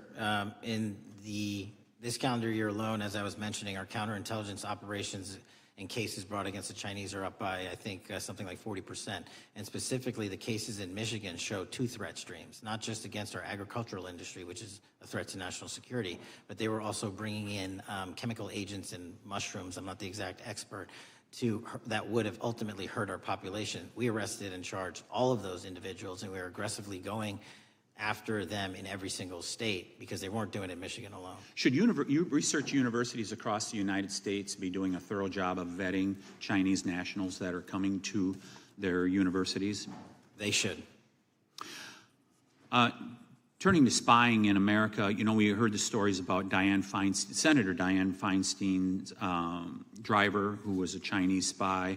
We're familiar with Linda's son, who worked in Governor Hochul's office, Christine Fang in California. What are you doing to find these people who are Chinese spies that are trying to burrow themselves into the politics of America? Because we know it's happening, right? Yes, it is. And what our counterintelligence unit is doing is aggressively seeking the intelligence into where these individuals are working. Then we are utilizing our operational authorities to go in and investigate them either through our human source networks and collecting information through lawful process, online, search warrants, and data so that we can bring proper arrest charges and publicize to the world what they're doing here. And just because we've caught a few doesn't mean we've caught everybody. We've got a lot more to go. I get one more quick question in. The FBI arrested a judge in Wisconsin, Hannah Dugan, for interfering with a federal law enforcement operation. Could you tell us a little bit about that? And is a judge above the law here in the United States of America? Well, no one is, and that case is ongoing. But as you stated, and these allegations said, there was an interference in a federal lawfully executed federal law enforcement priority that was interfered with. I yield back, Mr. Gentleman yields back. The gentleman from Tennessee is recognized. Thank you, Mr. Chair. Director Patel, I believe you had primary importance in starting Operation Viper in Memphis. Is that correct? Yes, sir. And Operation Viper brought in the FBI, the DEA, the ATF to help the Memphis police in policing the city? That'll be phase two, sir. Phase one was FBI and local law enforcement in Memphis for the last few months. Okay. You did a good job, and the police director and the mayor have told me that has been helpful, the FBI working with the police. And the FBI are trained in law enforcement. They know Miranda rights, they know how to do policing, and they do a good job working with the police. Do you think that the National Guard is necessary to do the work that the FBI is doing now? Thank you. I do think it's necessary to finish it. What we've done is 500 arrests in Memphis and 110 federal indictments. But what we need to do is we've only secured a piece of where the criminal conduct is occurring in Memphis, and we can't work inside perimeters that are not established and safe, and we don't have the manpower to give us the space to fully go into the areas where the criminal activity remains. Well, are you suggesting that the National Guard is going to go into the more heavily crime areas? They're going to establish, like they did in Washington, D.C., perimeters where local law enforcement and the FBI, DEA, ATF, and U.S. Marshals can go into. We can't be going into all these areas knowing that they're extremely volatile and jeopardizing the safety of our agents. Did the National Guard do anything in Washington to help the FBI stay safe from these dangerous elements? They established perimeters. Established perimeter, and the criminals knew about it, so they... It was a visible force, sir, so they kind of saw it. Well, what you did, I commend you for what you did, and I think the FBI coming in, we have a crime problem in Memphis. The FBI has helped, DEA will help, and the ATF will help. I don't think the National Guard is going to help, and what I've seen, they're not trained in law enforcement, are they? No, sir. And so that could be a problem. Who will direct the National Guard in Memphis? Will it be? Will they have control over your agents? No, sir, they won't. Who will have control over your agents? You? Well, the SAC and then ultimately the chain of command up to Washington, D.C. will control the FBI, but there's a task force that was put together that is going to be led by an interagency. The heads of U.S. Marshals, DEA, and FBI will be working together with DHS collectively on this. Have you visited Memphis before? Yes, sir, I have. So you know how good a city it is. I love Memphis. A lot of us do. And Memphis is a great city, great history, civil rights museum. Might say something about slavery, but that was the history. It needs to be taught. Blues, Elvis. Beale Street. Beale Street, right. Barbecue. And people should come. It's not a troubled city. We've got some crime, but it's not a troubled city. We're not troubled, and we love our city. And we hope that the National Guard doesn't come in and cause people to have questions about Memphis, because it's a city they should visit. Let me ask you this about, you said that the homicide rates are coming down to an all-time low? In modern recorded U.S. history, yes, When sir. does modern recorded history start? I think the FBI, and I'll get back to you on this, has stats on that going back about 30 years, sir. Okay, I was thinking back to Ozzie and Harriet, and I didn't think you could beat Ozzie and Harriet's time. Secondly, you mentioned the Epstein case. Did any of the women that were victims, and they came up here and had a press conference and all, did any of them contact your office and ask to give information? To my knowledge, no, sir. If they did, let me ask you first, is there a statute of limitations on sex crimes like that, with sex with a minor, rape? The DOJ is the expert, but I do not believe there's a statute on that, limitations on that. So if there's not a statute of limitations, should you not be interviewing those people who know who raped them and the names and the places and give you that information? That seems like that's a treasure trove of information, and it's a serious, serious, serious number of crimes. Sir, I couldn't agree with you more. We've been very public about asking individuals to come forward with new information, and we would run out every single lead on that. Well, I'm sure the women will come forward, especially today, to be sure that they will get an opportunity, because that seems like something we ought to do. Mr. Driscoll, what was his reputation? I can't comment on Mr. Driscoll's matter. It's an ongoing litigation. Yeah, but his reputation you can tell us about. I can't tell you about his reputation. His work has been laid out in that lawsuit. How many of the FBI agents who worked on the January 6th case have been fired? I don't have that number, sir. Do you have a ballpark figure? No, but I can tell you that individuals based on case assignments in the FBI that I have led have not been terminated for case assignments. Thank you, sir. Come back to Memphis, and you work with Kevin Kane in our Tourism Bureau. He's great. Thank you. And thank you for your work in Memphis. Gentleman, yields back. Mr. Chairman, I have a unanimous consent request. Gentleman's recognized. So I've got 4 documents I'd like to introduce into the record. The first one is Jeffrey Epstein's 6 story played out for years in plain sight. And Acosta is quoted in here saying, "I was told Epstein belonged to intelligence and to leave it alone." The second document is entitled, "What Epstein's Bodyguard Warned About His CIA Connections." The third document is from Fox Digital. It's titled, "Epstein's Private Calendar Reveals Planned Meetings with Obama Admin Official CIA Chief." And the last document is Wall Street Journal article that highlights Ehud Barak's 36 meetings with Jeffrey Epstein. He was the former Prime Minister of Israel and head of military intelligence for Israel.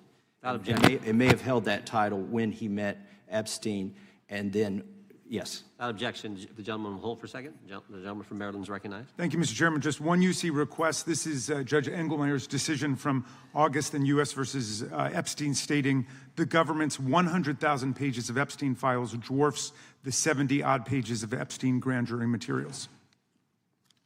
Without objection, the gentleman from Kentucky is recognized for 5 minutes. Thank you, Mr. Chairman. Director Patel, I watched some of your Senate hearing yesterday when Senator Kennedy asked you, you've seen most of the files, who, if anyone, did Epstein traffic these women to besides himself? You replied, according to the transcript, there is no credible information that he trafficked them to anyone else. You also said somewhere in the hearing and here today that the problem is that the case files are constrained by limited search warrants from 2006 to 2007 and that the non-prosecution agreement hamstrung future investigations. Those constraints only apply to the Southern District of Florida. They do not apply to the Southern District of New York, the location of the 2019 sex trafficking indictment, which produced many things, including a series of FD 302 documents.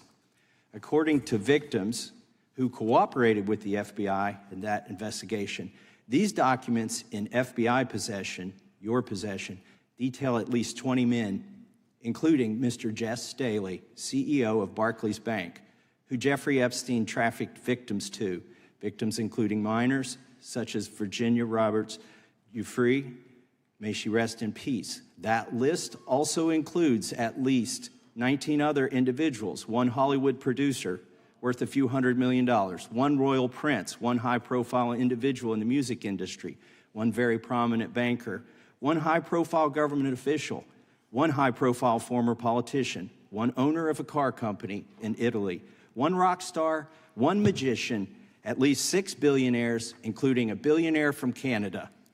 We know these people exist in the FBI files, the files that you control. I don't know exactly who they are, but the FBI does. Have you launched any investigations into any of these people, and have you seen these 302 documents? Sir, I have asked my FBI agents to review the entirety of the Epstein files and bring forth any credible information. And we're working with Congress not only to divulge that information and produce it to you, but any investigations that arise from any credible investigation will be brought. There have been no new materials brought to me launching a new indictment. So is the loophole here, or is it your assertion that these victims aren't credible, that the 302s maybe didn't produce credible statements that rise to a probable cause? It's not my assertion, sir. It's the assertion of 2 different United States attorneys' offices from 3 separate administrations who investigated those same materials in lifetime. Are the 302 documents in the FBI's possession? They reviewed all that, yes, sir. And so have you reviewed those 302 documents where the victims name the people who victimized them? If I personally know, but the FBI has. So how can you sit here and in front of the Senate and say there are no names? I said I named one today. I said we are not in the practice at the Department of Justice FBI of releasing victims' names. That is not what we do. We are also not in the habit of releasing incredible information. That's not what we do. But multiple authorities have looked at the entirety of what we have. Okay, I got to move on here. Were you present when the AG had the White House event when she released the binders to the social media influencers? I was, yes. So if you're willing to meet with social media influencers who stood to benefit from the sensational and sad stories of these victims, will you meet with the victims as well? The FBI will meet with anyone who has new information. Will you personally meet with them? The FBI and the professionals who are handling the cases will. Were you instructed that it was important to release the documents to the Oversight Committee on the day of my introduction of the discharge petition to release these files? I don't know what day that was, so no. Well, they were released that day, and there were victims' names who weren't redacted because they were in such a rush, and the victims are not happy about that.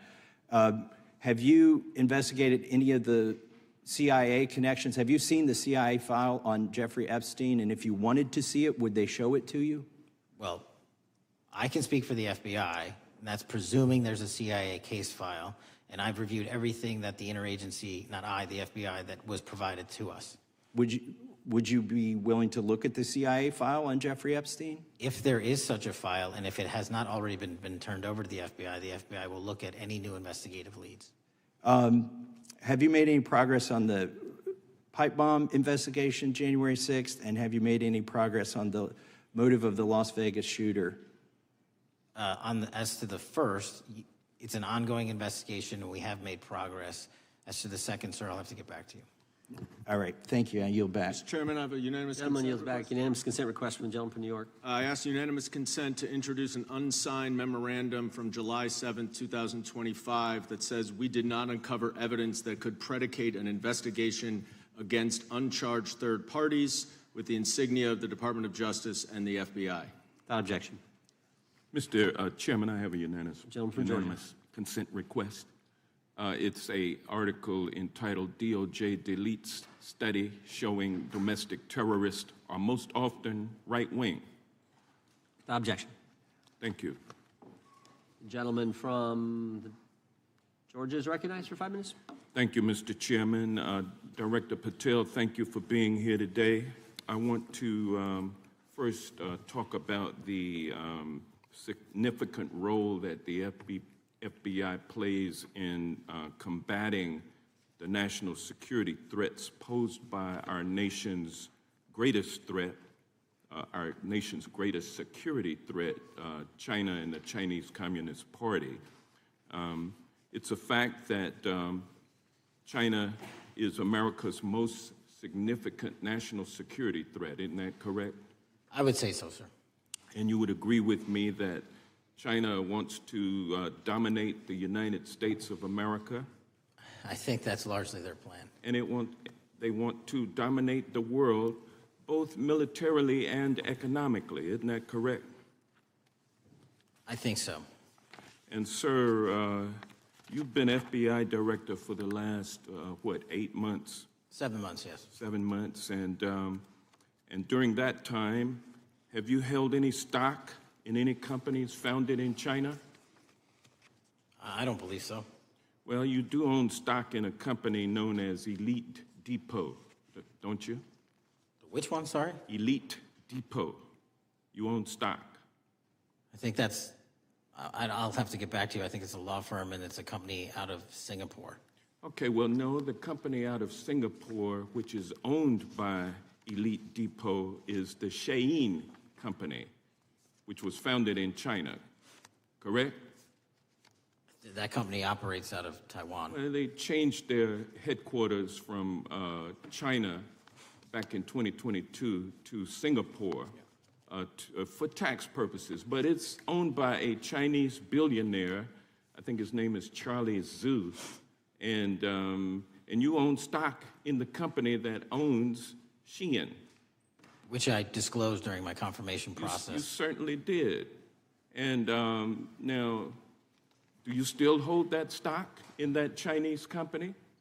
Pursuant to the Department of Justice, who reviewed my material that was submitted during my confirmation process, I was able to hold certain stocks, and they made the decision. You still hold the stocks that you have? You still hold on to these Chinese stocks, these stocks in this Chinese company? I disagree that it's a Chinese company, but I was in the DOJ, when you're appointed, makes a call on what you can and can't possess. Well, now, let me ask you this. Chinese companies steal trademarks, they produce counterfeit products and sell them over the internet on platforms such as Shein.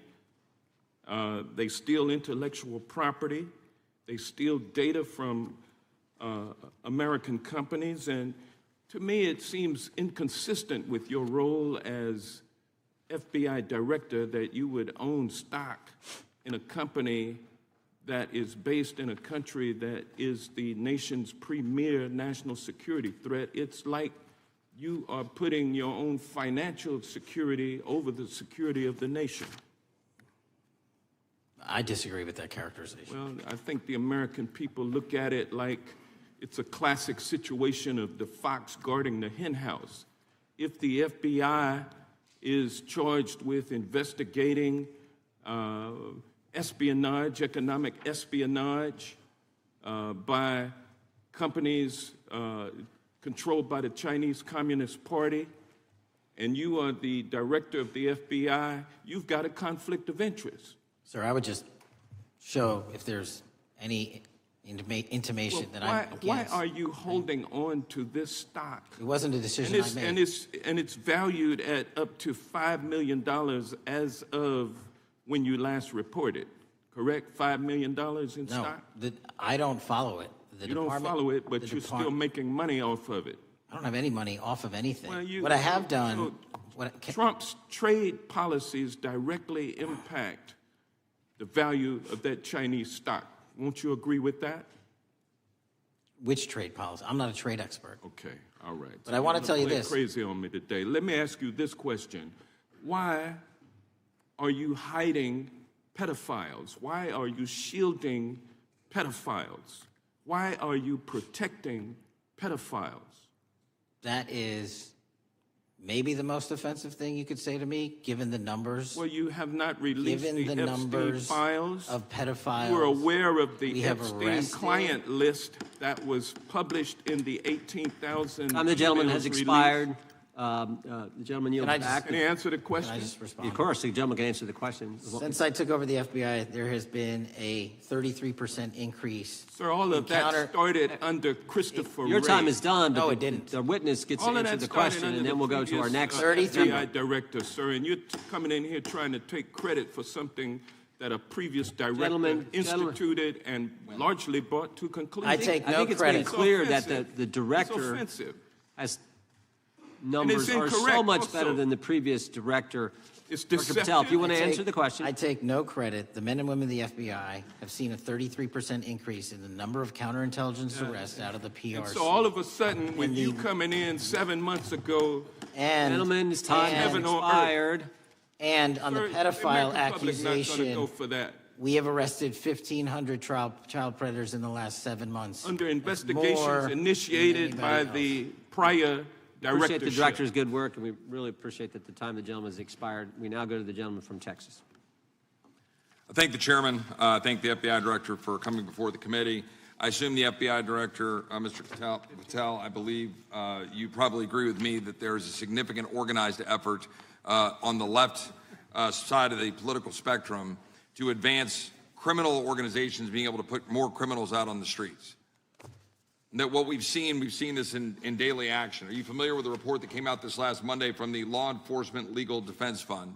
I'm not familiar with that, sorry. So this report came out this past Monday, and it said that significant amount of the money flowing out of George Soros and other leftist organizations and funders has been funding DAs and prosecutors, and quote, many of these DAs had never managed an office, prosecuted a criminal case, developed organizational policies. In dozens of America's largest cities and counties, this report finds these progressive district attorneys have outsourced core parts of the American criminal justice system to activists and political donors, taking direction and advice on everything from staffing decisions and communication strategy. Organizations, it's a complex web of donors going in through these organizations to put radical DAs and prosecutors out there, putting criminals on the streets. Does the FBI director agree that this exists and is a problem? I will accept the factual representation, and if that exists, it is a problem. The organizations such as TIDES, the Fair and Just Prosecution, Brenner Center for Justice, Partnership for Safety and Justice, the Vera Institute of Justice, the amount of dollars flowing from George Soros through and to these organizations and to the various prosecutors that have resulted in increased crime on our streets, including the brutal murder of the Ukrainian refugee in Charlotte. I bring that up because that is one component of the problem. In addition, we have an organized effort targeting our border. The NGOs, the nonprofits, and the deep pockets, the United Nations, charitable organizations, and a long list of over 250 organizations that the Center for Immigration Studies put out that lays out a complex web of organizations that were moving people into our country, knowing that they're dangerous, knowing that they're criminal, associated with taxpayer dollars flowing through the United Nations and donor dollars flowing through organizations, including ostensibly religious ones, putting these dangerous individuals on the street that resulted in fentanyl in our communities, that resulted in the death of Jocelyn Nungare, of hundreds, thousands even, as the director testified, 100,000 people dying from these narcotics every year. All of this in an organized effort, a complete effort by the radical left to use taxpayer dollars and these dollars to put people on our streets.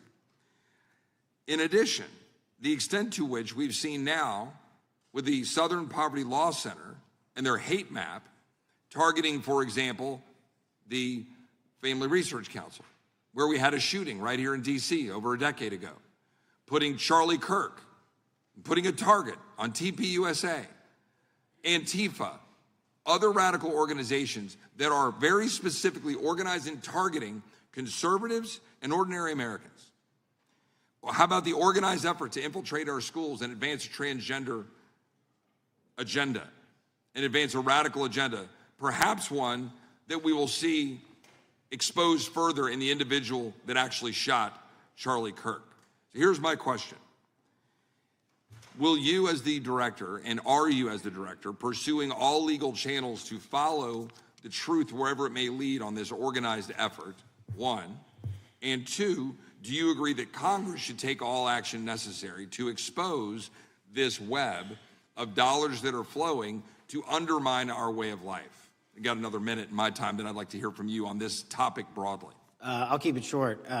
Investigatively speaking, we are doing the following. We are following the money. We are following the money in every organization and every person that is violating the federal code. And it doesn't matter what your background or ideology is, we are following the money. We are using legal process to follow that money, issuing subpoenas to follow that money, using grand juries to follow that money. And when we have results to recommend for prosecution to the Department of Justice, we will do that, and we will continue to publicize documents through Congress, yes, when we make these findings. Mr. Chairman, I'd like unanimous consent to insert the record outsourcing justice by the Law Enforcement Legal Defense Fund that I alluded to before. I would ask unanimous consent to add a 2024 list provided by the Center for Immigration Studies on these United Nations and other affiliated groups that are responsible, over 250 of them, for moving individuals into our country in a coordinated effort.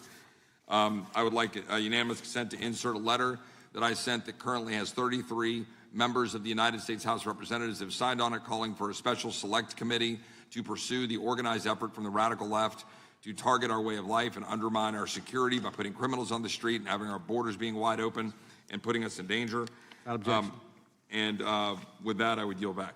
Without objection. Gentleman yields back. Mr. Chairman, I have a couple of unanimous Gentleman's requests.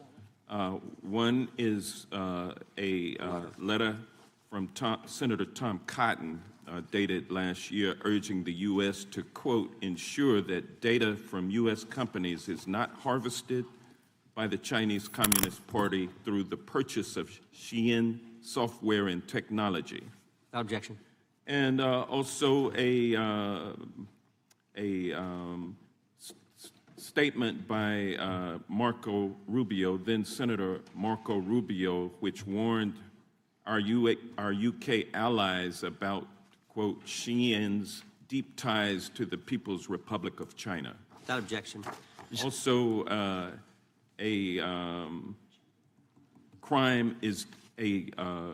the record crime is down in 2025. Trump doesn't deserve credit, which demonstrates that the crime rates have been decreasing since 2023, which was published by the Vera Institute. Also, a unanimous consent request to enter into the record a NPR report from July of 2024. GOP vows to make America safe again. Statistics contradict their growing crime claims. Without objection. Also, a report out of the American Presidency Project dated January 17, 2025, record low crime during the Biden-Harris administration. Without objection. Also, Joe Biden is correct that violent crime is near a 50-year low, which was a PolitiFact publication of May 2024. And last but not least, a FBI releases 2024 reported crimes in the nation statistics. These are FBI statistics published on August 5th, 2025, which details decreases in murder, rape, aggravated assault, and robbery in 2024. Without objection. Gentleman from Kentucky is recognized for unanimous consent. Mr. Chairman, I ask unanimous consent to submit two sets of documents. The first is a series of emails from the victims of Jeffrey Epstein. They are making FOIA requests to get their own FBI files and not having any success. So I want to bring attention to that by submitting that to the record. The second document that I want to submit to the record, for the record, I know we don't usually read these. This one's not readable. It's completely redacted. For the most part, the first 50 pages. This is actually the search warrant that was served on James O'Keefe for a diary that he had already given to the government 2 months before.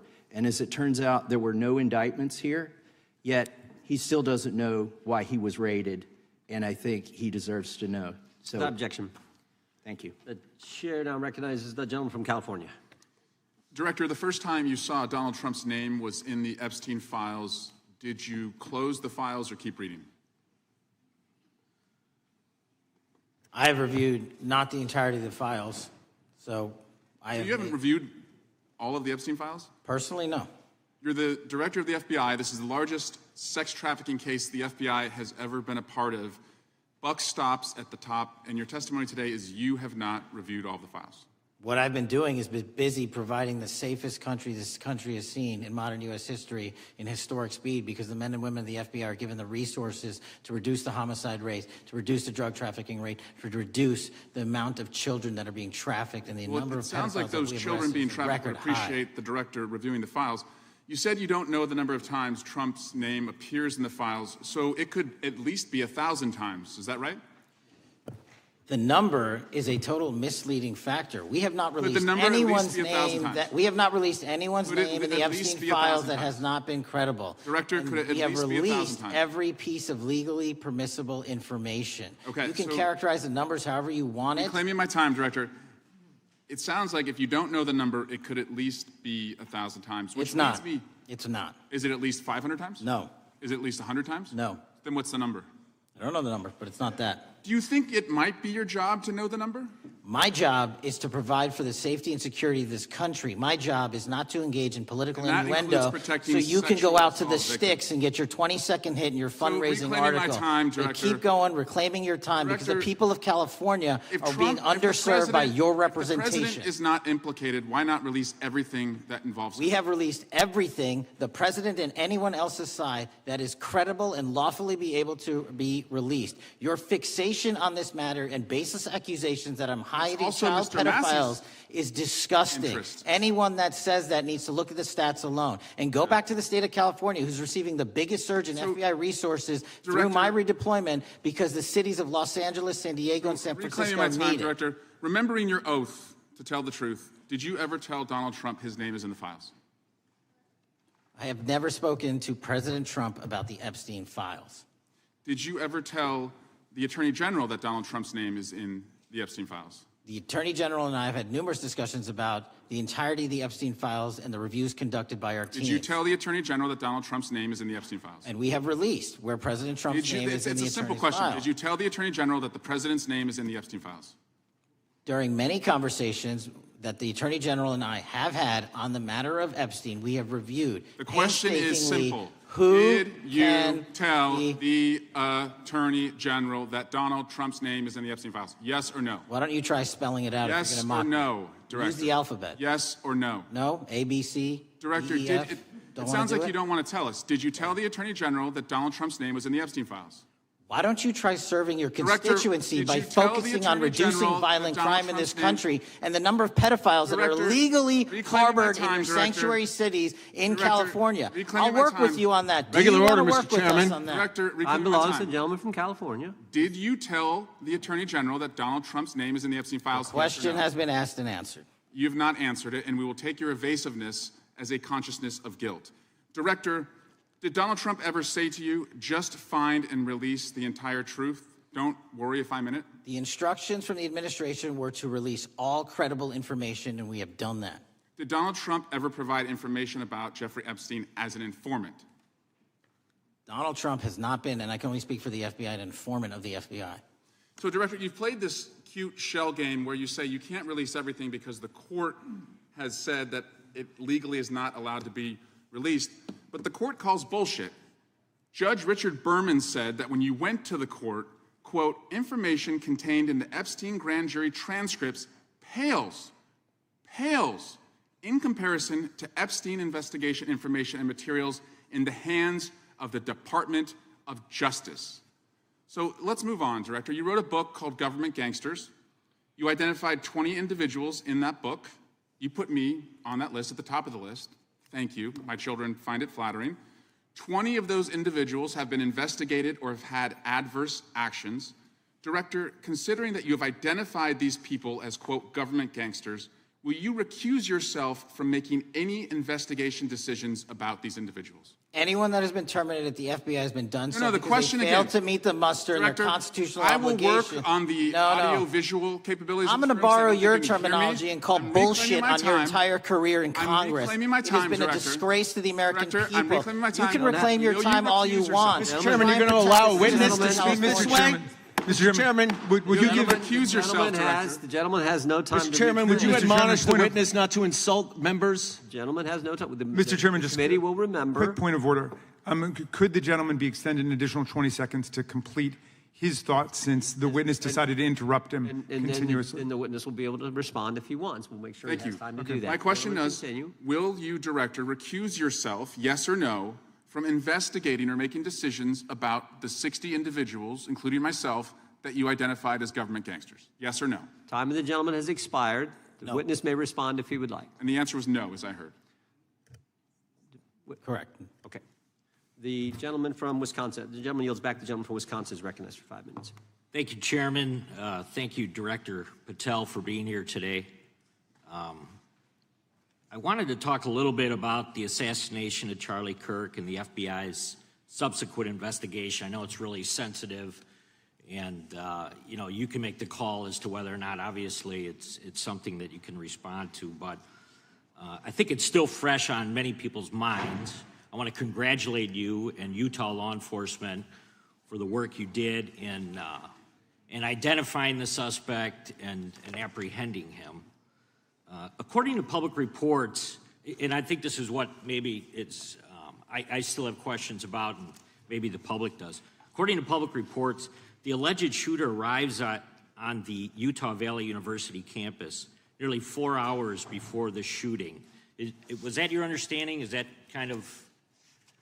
I'll let the public reports reflect themselves. I don't have the exact timeline. Okay. So we don't have any idea kind of his prep or how he set up or how he utilized that time when he first showed up on campus? All of those are being currently investigated through our cell phone analysis and through our witness interviews. And the state of Utah has now announced charges seeking the death penalty against his suspects. So we're a little limited in what we can continue to say. Sure, I understand. And the suspect, like you referred to, is then captured on security footage jumping off the roof of the alleged shooting location, the Losey Center.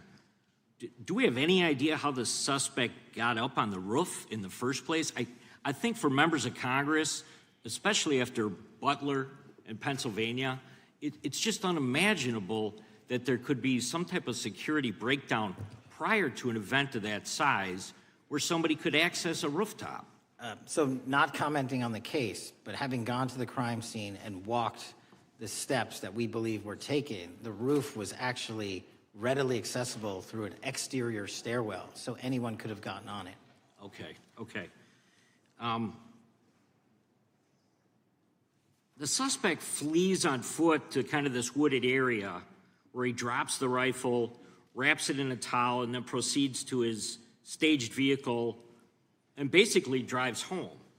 So do we have any idea what the towel was about? Was it used later to identify a place where the firearm was left, or do we... What we can tell you is the towel, there was a screwdriver found on the rooftop, which DNA was collected off of, and the towel was found wrapped around the firearm in question in a wooded area next to the campus. All have been processed for DNA.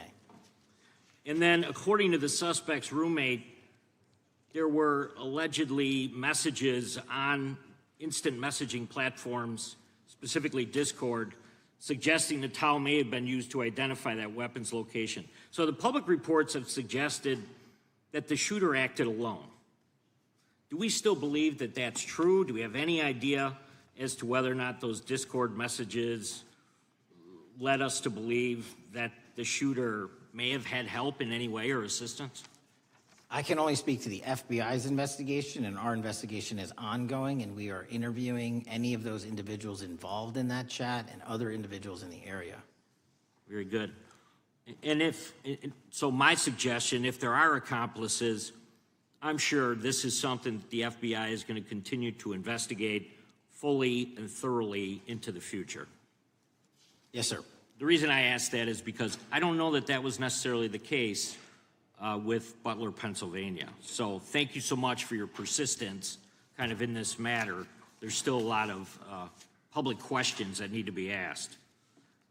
Let me shift to another topic very quickly. On July 31st, 2025, the DOJ and the CIA declassified the annex to Special Counsel John Durham's 2023 report on Operation Crossfire Hurricane. The 29-page Durham Annex contains previously classified information about, among other things, the investigative referral of the Clinton campaign plan.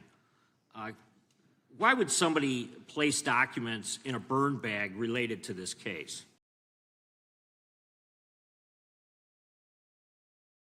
Realization of the evidence we're collecting.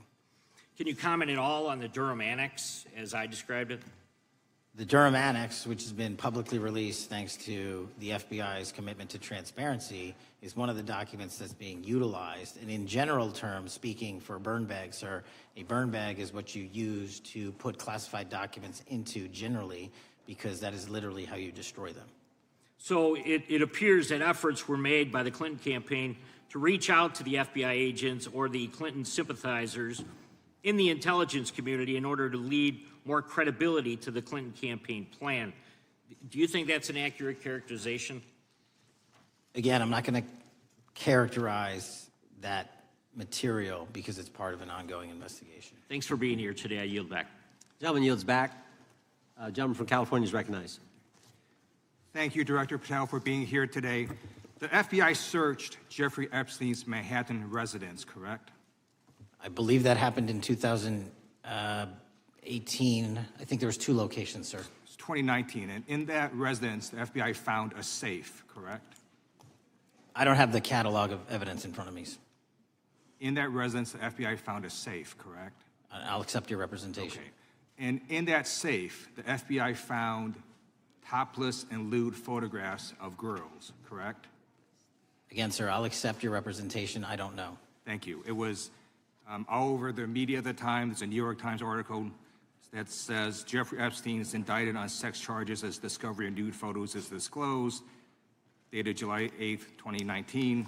And the Times reports a trove of lewd photographs of girls was discovered in a safe inside financier Jeffrey Epstein's Manhattan mansion. Author Michael Wolff has conducted numerous interviews of Jeffrey Epstein. I'm going to play for you a video clip of what Michael Wolff said Epstein told him was in the safe and what he showed the author was in this safe. So let's please play that clip now. Elected. And I was sitting talking to Epstein, and he said, "Wait a minute, I got to show you something." And then he went into his safe, and he came out with photographs. They were Polaroids, I think, and he kind of spread them out like playing cards, and it was Trump. I mean, I think there were a dozen of them, and it was Trump with girls of an uncertain age at Epstein's Palm Beach house, where all of the things that he would ultimately be accused of took place. And I remember very vividly 3 of them. There are 2 in which Trump is, the girls, topless girls, are sitting on Trump's lap. And then a 3rd in which he has a stain on the front of his pants, and the girls are kind of pointing at it, sort of bent over, laughing. So, Director Patel, I'm going to ask you a very broad and general question. As you know, Donald Trump and Jeffrey Epstein were friends. There are, of course, photos showing Donald Trump together with Epstein, correct? I don't have the entirety of the photographs, but I think they've been photographed in public together. All right. Are there any photos showing Donald Trump with girls of an uncertain age? No. How do you know that?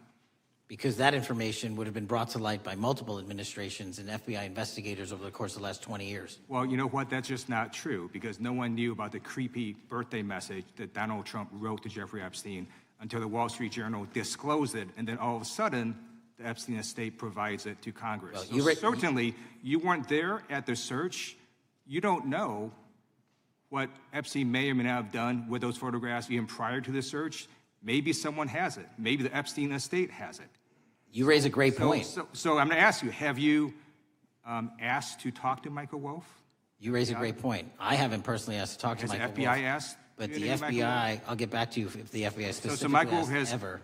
About 100 hours of testimony of Jeffrey Epstein. Wouldn't it be good for the FBI to interview Michael Wolff? I'm not saying they haven't. I just don't know. Has FBI subpoenaed the tapes that Michael Wolff has conducted of Jeffrey Epstein? I don't know. All right. So if you could provide us an answer, that would be terrific. Sure. Well, let me ask you this question then. Have you looked at all the photos in Epstein files?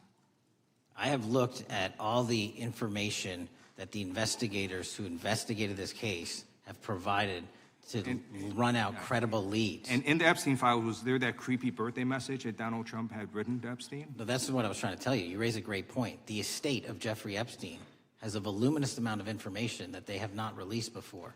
Okay, so that's great. So wouldn't it be great if FBI subpoenaed the estate of Jeffrey Epstein for all that information? The estate is under no obligation to provide that material, even pursuant to a subpoena. That's a great point. Yeah, that's just false. Okay. That's just false. You're the frickin' FBI. You can subpoena the information from the estate, and you better do that. That's literally not how it works. I'm going to move on now and talk about Epstein's client list. You confirmed that it exists. Attorney General Pam Bondi confirmed earlier this year that it exists. So I just want to ask you a simple question. Is Prince Andrew on Epstein's client list? The material related to Prince Andrew has been made public. Is Prince Andrew on the client list? We have released the index of names that were in Jeffrey Epstein's. Is Donald Trump on Epstein's client list? The index has been released, and the index will speak for itself. So I'm just going to say, America, there's a huge red flag. The FBI director could not answer whether Donald Trump was on Epstein's Gentleman's time client has list. expired. I Chair yield now back. recognizes the gentleman from Virginia. Thank you, Mr. Chairman. I want to thank the director for being here and for his work over the last several months, removing the taint of partisanship that has infected the intelligence community over the past several years under the last administration, under the last several directors, standing up for law enforcement, standing up for the brave men and women who work in your agency. But to set the record straight, we have to correct the record. And the record, early days of the first Trump administration saw a dramatic spike in news stories that contained sensitive and sometimes classified details about the FBI's bogus Russia probe, about a leak a day. It's unacceptable that senior FBI officials coordinated to leak classified information to try and harm President Trump. Documents produced to the committee in August of this year revealed that the FBI interviewed a former intelligence committee staffer who gave details on a systematic process through which leaks of classified information were affected by then Chairman, now Senator Adam Schiff. Were these findings escalated within the Bureau's chain of command, and if so, to what level? Sorry, were the findings escalated? Were these findings that were given to us escalated within the Bureau's chain of command, and if so, what level? Did you receive this information? That entire matter is currently under investigation by the people at the FBI that handle leaks of classified information. All right, it's good to know that there is an ongoing investigation. Can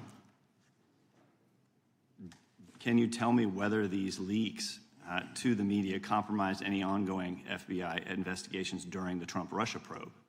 I can tell you, generally speaking, the leaks of classified information are detrimental to any work the FBI is doing. Now, former Director James Comey testified before the Senate Judiciary Committee that he had never been an anonymous source, nor authorized anyone to be an anonymous source in news reports about matters relating to the Trump investigation or the Clinton investigation. Was Comey's testimony true?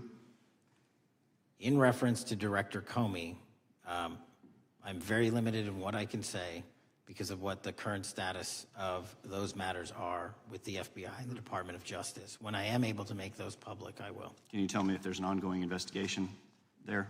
Again, without identifying any individuals related to the information you're generally speaking about, there is an ongoing matter that has been under review by the Department and the FBI for some time.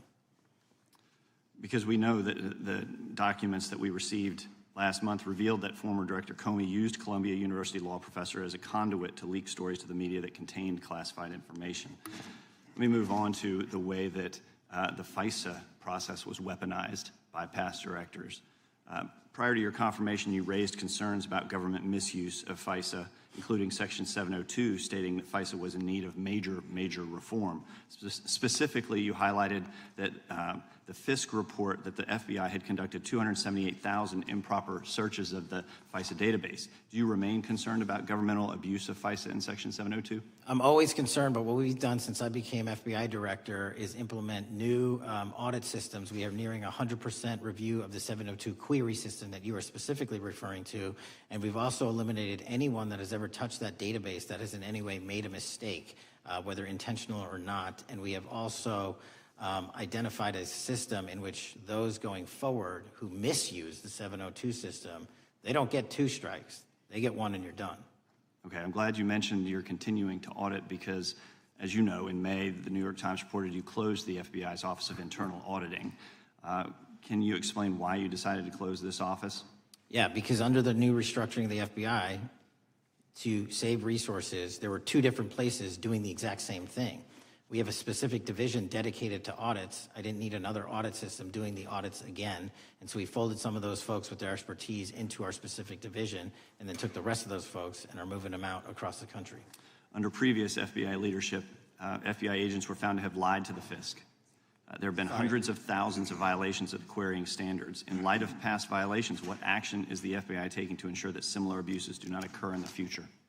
Exactly what I've outlined. You cannot have access to the 702 query system if you improperly queried that system at all at any time in your career. Okay, at a Senate hearing 2 years ago, your predecessor, Director Wray, testified FBI had previously purchased U.S. phone geolocation data for a specific national security pilot project and further stated that the project had not been active for some time and that the FBI relies on court-authorized process to obtain location data from companies. Does the FBI purchase location data or any other data of Americans from data brokers? I don't believe so, but I'll get back to you. Thank you. That'd be important. I appreciate that. I yield back. Gentleman yields back. Gentleman from Washington is recognized. Thank you, Mr. Chairman. Mr. Patel, before you joined the FBI, you had very strong opinions about what the FBI was hiding regarding Jeffrey Epstein. In a September 2023 interview with Glenn Beck, you said the Black Book is under the, quote, direct control of the director of the FBI. In December 2023, you said, let us know who the pedophiles are. Even for a short time after becoming FBI director, in February of 2025, you tweeted, quote, there will be no cover-ups, no missing documents, no stone left unturned. In June, you told Joe Rogan, quote, we've reviewed all the information, we're going to give you every single thing we have and can. But then suddenly in July, everything changed. You and Attorney General Pam Bondi released one video and said that there was nothing more to see. Your July memo says you uncovered more than 300 gigabytes of data and physical evidence, but that you had decided no further disclosure would be appropriate or warranted. That is a quote. I think what happened, Mr. Patel, is that suddenly you discovered that Donald Trump's name was all over these files, and you started a giant cover-up. So you are under oath, Mr. Patel. You just testified to Mr. Swalwell that you did not speak to the president about the Epstein files. To your knowledge, did Attorney General Pam Bondi speak to the president about what was in the Epstein files? I can't speak for Attorney General Pam Bondi. So to your knowledge, you don't have any information. The question was, do you have any knowledge? Do you have any knowledge? I can't speak. You are refusing to answer the question, so let me tell you that the Wall Street Journal reported that in May, Bondi told Trump that he was in the Epstein files, and at the same meeting said that the DOJ did not plan to release the files. Yesterday, you testified to Senator Kennedy that there was, quote, no credible information that Epstein trafficked girls to anyone else, and that you have, quote, continuously and publicly asked the public to come forward with more information, and we'll look into it. Today, in response to Mr. Massey's question, you appear to say that the survivors were not credible. These are survivors. That's not at all what I said. Okay, great. I'm going to ask you this in a second, but let me tell you about then the don't lie about survivors, me. and let's bring them up here into the room. These are women who came to the Hill and testified that they were groomed and raped at the age of 14 and 16 years old, and they called to meet with the president and to meet with the FBI and to have people investigate their claims. Some of them have never testified before. If you are so interested in getting the public to submit any information, why have you not met with them? You said you haven't met with them. Have you met with them? I'll give you one more chance. My job as the FBI director is to invite the all answer yes or investigative no leads. to whether or not you met with these women who were sexually abused and raped? Any insinuation by you or any What people is on the your an- side that I am not manhunting child predators and sex traffickers, just look at the Mr. stats. Patel, And you talk Mr. about Chairman, cover-ups, man. Mr. Chairman, you this talk is about my time, cover-ups. and I will take Why- as much time as Where I were want. you during the Instruct Obama and witness, Biden Mr. administrations Chairman. when these so-called Instruct the cover-ups were witness. going on? Mr. Why didn't Chairman. anyone in those administrations talk to any of these Mr. purported Chairman. witnesses? Let's I get have some regular order, Mr. every Chairman. single person to provide credible information. Time belongs to the gentlelady from Washington. And I'm but gonna when you- take when another you couple accuse of the minutes. witness of something, he's allowed to respond. That's how it works. You say Listen, something, he didn't you say even, something, excuse he's me, allowed to Mr. Chairman, you respond. have Point always of been order. fair, but I'm- this and is I'm not being fair. fair, and you will get No, your- this you will is get your my time. and he We will give the said gentlelady that the a few witnesses additional were not credible. seconds of time. I'm going to get an additional minute of time because that's you'll how get much time you he won't get a took. minute. You'll get some seconds. What we think is under 5 minutes. You don't get to demand how Mr. much time you Patel. get. That's not how it works. Mr. Patel, are the victims of the Jeffrey Epstein horrific trafficking ring, are they credible? Any person with information about ongoing sexual I'm trafficking. asking you if they're credible. Ma'am, I'm Are commenting they on the credible? evidence we have. But And we have routinely asked for people to come forward with more evidence, and we will look at it. And the evidence that we have was the same evidence that the Biden and Patel, Obama Justice Departments Mr. had. Patel, And they this is determined, not new. me, they determined that that Chairman, information was not Mr. credible. Chairman, he's not letting me even ask my questions. You This is ask the ridiculous. questions, he gives an answer. You may not like what he says, but that I'm doesn't mean you get to asking- he's not interrupt answering him. my question. Mr. Chairman, could we restore the gentlelady 45 seconds so she can We will complete give her her question? additional 30 seconds, which is what I said I'm earlier. going to keep taking my time because you'll here's take the time thing. that you get. You get are 30 not seconds. answering the question. The question I is, have. You just don't like the these answer. are these women credible? It's a yes or no answer. I have answered the question. Well, and I what is keep the telling answer? you, I'm the only FBI director that has welcomed new information in this case. This You're administration not- is the only one that has welcomed any new information in this Is there case. a yes or no to Present whether the new credible victims are information. credible? Present new Are information. the victims credible victims- or not? I'll tell you what happened in the last Trump Are they administration. credible or not? You can't Victims even say. credibly came forward, and you know what happened? President Trump authorized the indictments of President Jeffrey Trump Epstein, called not them Biden, a hoax. not Obama, President Trump no one called else. the entire thing a Democratic hoax. So I would like to ask The you gentlelady's if time has you expired. will I gave her meet- the additional if 45 you- seconds she if you requested. will The meet- gentlelady yields back. The gentleman from Mr. New Chairman, Jersey is I would like recognized to for his ask if 5 you would minutes. meet with the women who were sexually time does not belong- abused and raped and groomed time does at not the belong ages to the of gentlelady from 14 Washington. and The time now 16 belongs- years old. Are the you time- going to cover up? No, I'm Are not you gonna- going to I'm continue gonna to recognize cover the up gentleman for from the New Jersey rich for and his 5 powerful minutes. men, including those that might be on this committee? I can yell Or too, are Mr. you Chairman, going but I don't want to yell allow above them this. to The time belongs testify? to the gentleman from New Jersey. I Are you appreciate the going to allow gentlelady them to yielding testify, back. Mr. Patel? Go ahead. Will Mr. you Angelo. allow them to testify to you, Mr. Patel? Mr. Patel, thank you for being here. I know it's been an interesting and difficult 2 days. And I wasn't going to talk about the Epstein thing because there's a lot of other issues that affect the FBI, but I have to say a few words. I've sat here, I've listened to this, I've watched it, and my Democratic colleagues are so concerned now, Mr. Patel, all of a sudden. Where were they last year? Where were they the year before? Where were they the year before that? Where was the last president in any of this? All I know, the only thing I see is a single letter from the ranking member that was sent in 2019 that he didn't like the plea deal, and some people signed on to that. Most of the truth, the real truth, let's be honest, let's be intellectually honest. The real truth is we didn't hear from them at all. Anybody of them. Hardly any of them ever mentioned it. Some of them didn't mention it at all until the beginning of this year. Earlier in the year it started. Not one Democrat asked Director Wray. We all remember Director Wray was here. Not once, not twice, multiple times.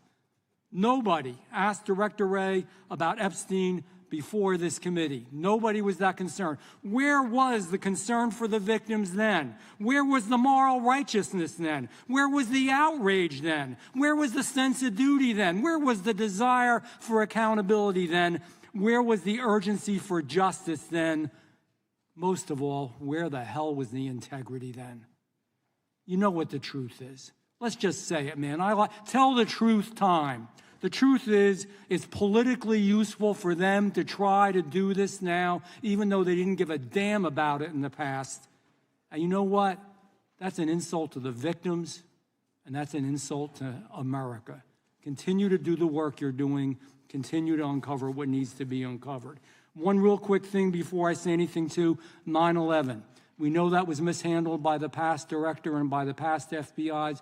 There are family members here. There are family members who are concerned. God Almighty, we want to get to the truth of that. I ask you, please, to meet with them, to talk to them, and to investigate this with truth. In the Biden administration, we went through a very dark and difficult period of time. The FBI trust was broken with the people. Catholics were, this is the stuff we've been talking about, were labeled radical threats for praying in their churches with their rosaries. Parents at school boards were called terrorists for standing up for their children. Hindu holy men in New Jersey. We have the largest Hindu temple in the world. They were attacked. They were put up against the wall with guns to their heads. So it isn't just a Catholic or Christian thing. American Jews were targeted in colleges and universities, and a lot of folks in the FBI, in the past FBI, not this one, didn't give a damn. We can't go back to targeting religion. We can't go back to silencing free speech. The Biden administration did that. So I got questions for you. Hopefully thoughtful questions that you can answer for us in a thoughtful way. How is this FBI now, under your leadership, how are we restoring trust for Catholics, for Hindus, for Jews, for parents, for all the other, for just American people that were targeted by FISA because they had a different viewpoint? How are we restoring that trust in the FBI? In multiple ways, sir. One, and maybe most importantly, is through transparency and providing the American public with the material so they can see, read it themselves as to what the abuses were in the past, whether it relates to the Catholic memo or the Hindu incident you talked about at the largest temple in North America. Any institution of faith and any member of faith will not be investigated by this FBI because they are men and women of faith ever, period. And nor should they. Nor should they. I don't mean to interrupt you, but my God, of all the amendments to the freedom of speech, freedom to believe in what you want to believe in, I know you're standing up for that. Continue. I'm sorry. No, that's it. Sorry. Okay. The Richmond memo was driven by a reliance on sources. The Southern Poverty Law Center, the words sound nice, but the organization's not so nice. And we've seen the Anti-Defamation League distort data that counts as violence. Have you been able to identify and eliminate these kinds of partisan sources? We welcome all sources, but we want objectivity and neutrality and decency in the way we report all this. Have you been able to uncover any information there? How do we make sure our sources are good in the future? We have reviewed the source processes that infiltrate any institutions of faith, and they will no longer be going into institutions of faith. They will be directed towards criminal activity and protecting the homeland, the two most important missions the FBI has, and that's what we're going to continue to do. Good. And I'll say this. There was a lot of bull today, a lot of you know what, and I'm not going to say it because I respect the institution so much going on around here. Continue to do the work of the people. You are here for that reason. The administration is here for that reason. It was weaponized and politicized, the FBI, in the past. I hope to God we never, ever see that again. One of the darkest parts of American history. Thank you, Mr. Patel. I yield back. Mr. Chairman, I have a unanimous consent. Gentleman yields back. The gentleman from New York is recognized for UC. I would like to introduce a CNN article that explains how an alleged top leader of the MS-13 gang was dismissed. His case was dismissed in Brooklyn so that he could be deported back to El Salvador, even though he was charged with murder. Without objection. Mr. Chairman, I have some unanimous consent The lady from requests. Washington is recognized. I ask unanimous consent to enter into the record an article titled "Justice Department Told Trump in May That His Name is Among Many in the Epstein Files." Without objection. I have another one that is a July 2025 article by the New York Times entitled "How a Frantic Scouring of the Epstein Files Consumed the Justice Department," stating that DOJ and FBI employees reviewing the Epstein files were instructed to flag any mentions of Trump and other celebrities. Without objection. And I have another unanimous consent request to enter into the record an August 2025 article by The Guardian entitled "Ghislaine Maxwell Hinted at Epstein's Ties to Trump Officials. Why Wasn't She Pressed for Names?" stating that Maxwell told Deputy U.S. Attorney Todd Blanche that some of the, quote, cast of characters around Epstein are in Trump's cabinet. Without objection. Chair now recognizes the gentlelady from Pennsylvania. Thank you, Mr. Chairman, and thank you, Mr. Patel, for coming before us to testify today. I am concerned by your repeated claims that you're not able to disclose anything further about the Epstein investigation and files, and that there's no evidence of a broader conspiracy or other people who should be charged, because the American people aren't buying that you've been transparent or that there's nothing further to be seen. In your exchange with my colleague, Mr. Roy, you reiterated something that I heard you say yesterday in your Senate testimony, and that is, under your direction, the FBI will always follow the money. Is that right? The money, did you say? Yes. Yes, you said you'll follow the money. That's great. And just now you said you welcome the opportunity to investigate new evidence. So there has been significant recent reporting just in the last couple of weeks that after Jeffrey Epstein was arrested, 4 major banks flagged more than $1.5 billion in suspicious transactions connected to him that suggested a massive conspiracy related to his child sex trafficking activities. Director Patel, has the FBI reviewed the $1.5 billion in suspicious bank transactions flagged to the government relating to Epstein and his co-conspirators? I know the FBI has reviewed numerous SARs. I don't know the totality of that number. Okay, can you provide us with that number? I'll get back to you. Okay. And have you initiated any new investigation of those bank transactions since, say, September 8th when the new reporting came out? I'll check with the Treasury Department because they're the lead on that.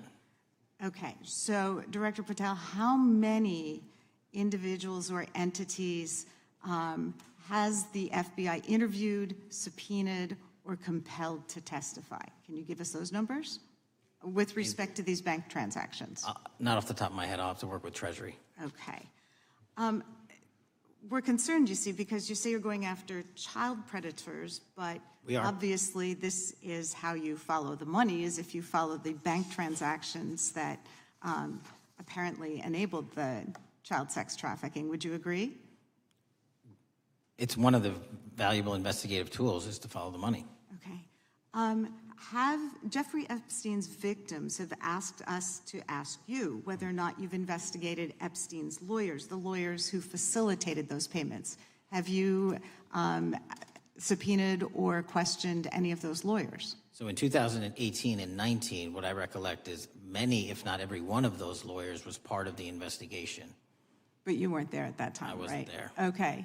So can you get us the names and the numbers of who was investigated then with respect to those lawyers? As long as I'm allowed to release it, absolutely. Okay. Well, if we provide you with subpoenas, I assume you can release it. Is that right? We have a current subpoena, and we're working with Congress to provide it. Okay. You've said that the Acosta investigation had an original sin. What do you mean by that? Basically, if you're looking at an actual pedophile ring, what you should not do is limit the time frame in which you're legally able to collect information. So search warrants that Mr. Acosta utilized in 2006 and 7 leading to the 2008 plea agreement had a very specific narrow window of years, I think 3 or 4 years. And so information pursuant to legal process wasn't collected for 10 years or 15 years or 20 years. It also, subpoenas were not sent out to hundreds of witnesses at the time, hundreds of victims at the time. None of that was done. None of these people were put in grand juries. And so the totality of information from the jump, instead of being this big, was like this. And that, in my opinion, is not how you run an investigation if you're trying to break a sex trafficking ring. So you're now in charge of the FBI. Why haven't you done that investigation?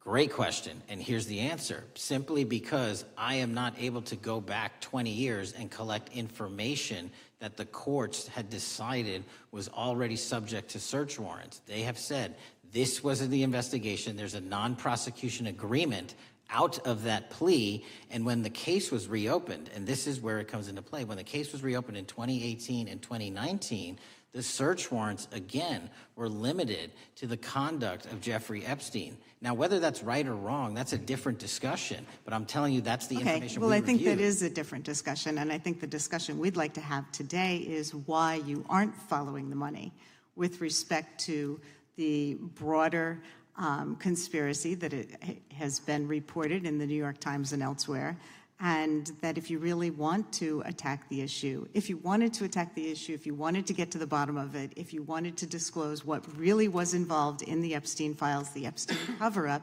that you would be taking very different actions that you are today. I do want to seek unanimous consent to enter into the record the New York Times September 8th, 2025 article, How J.P.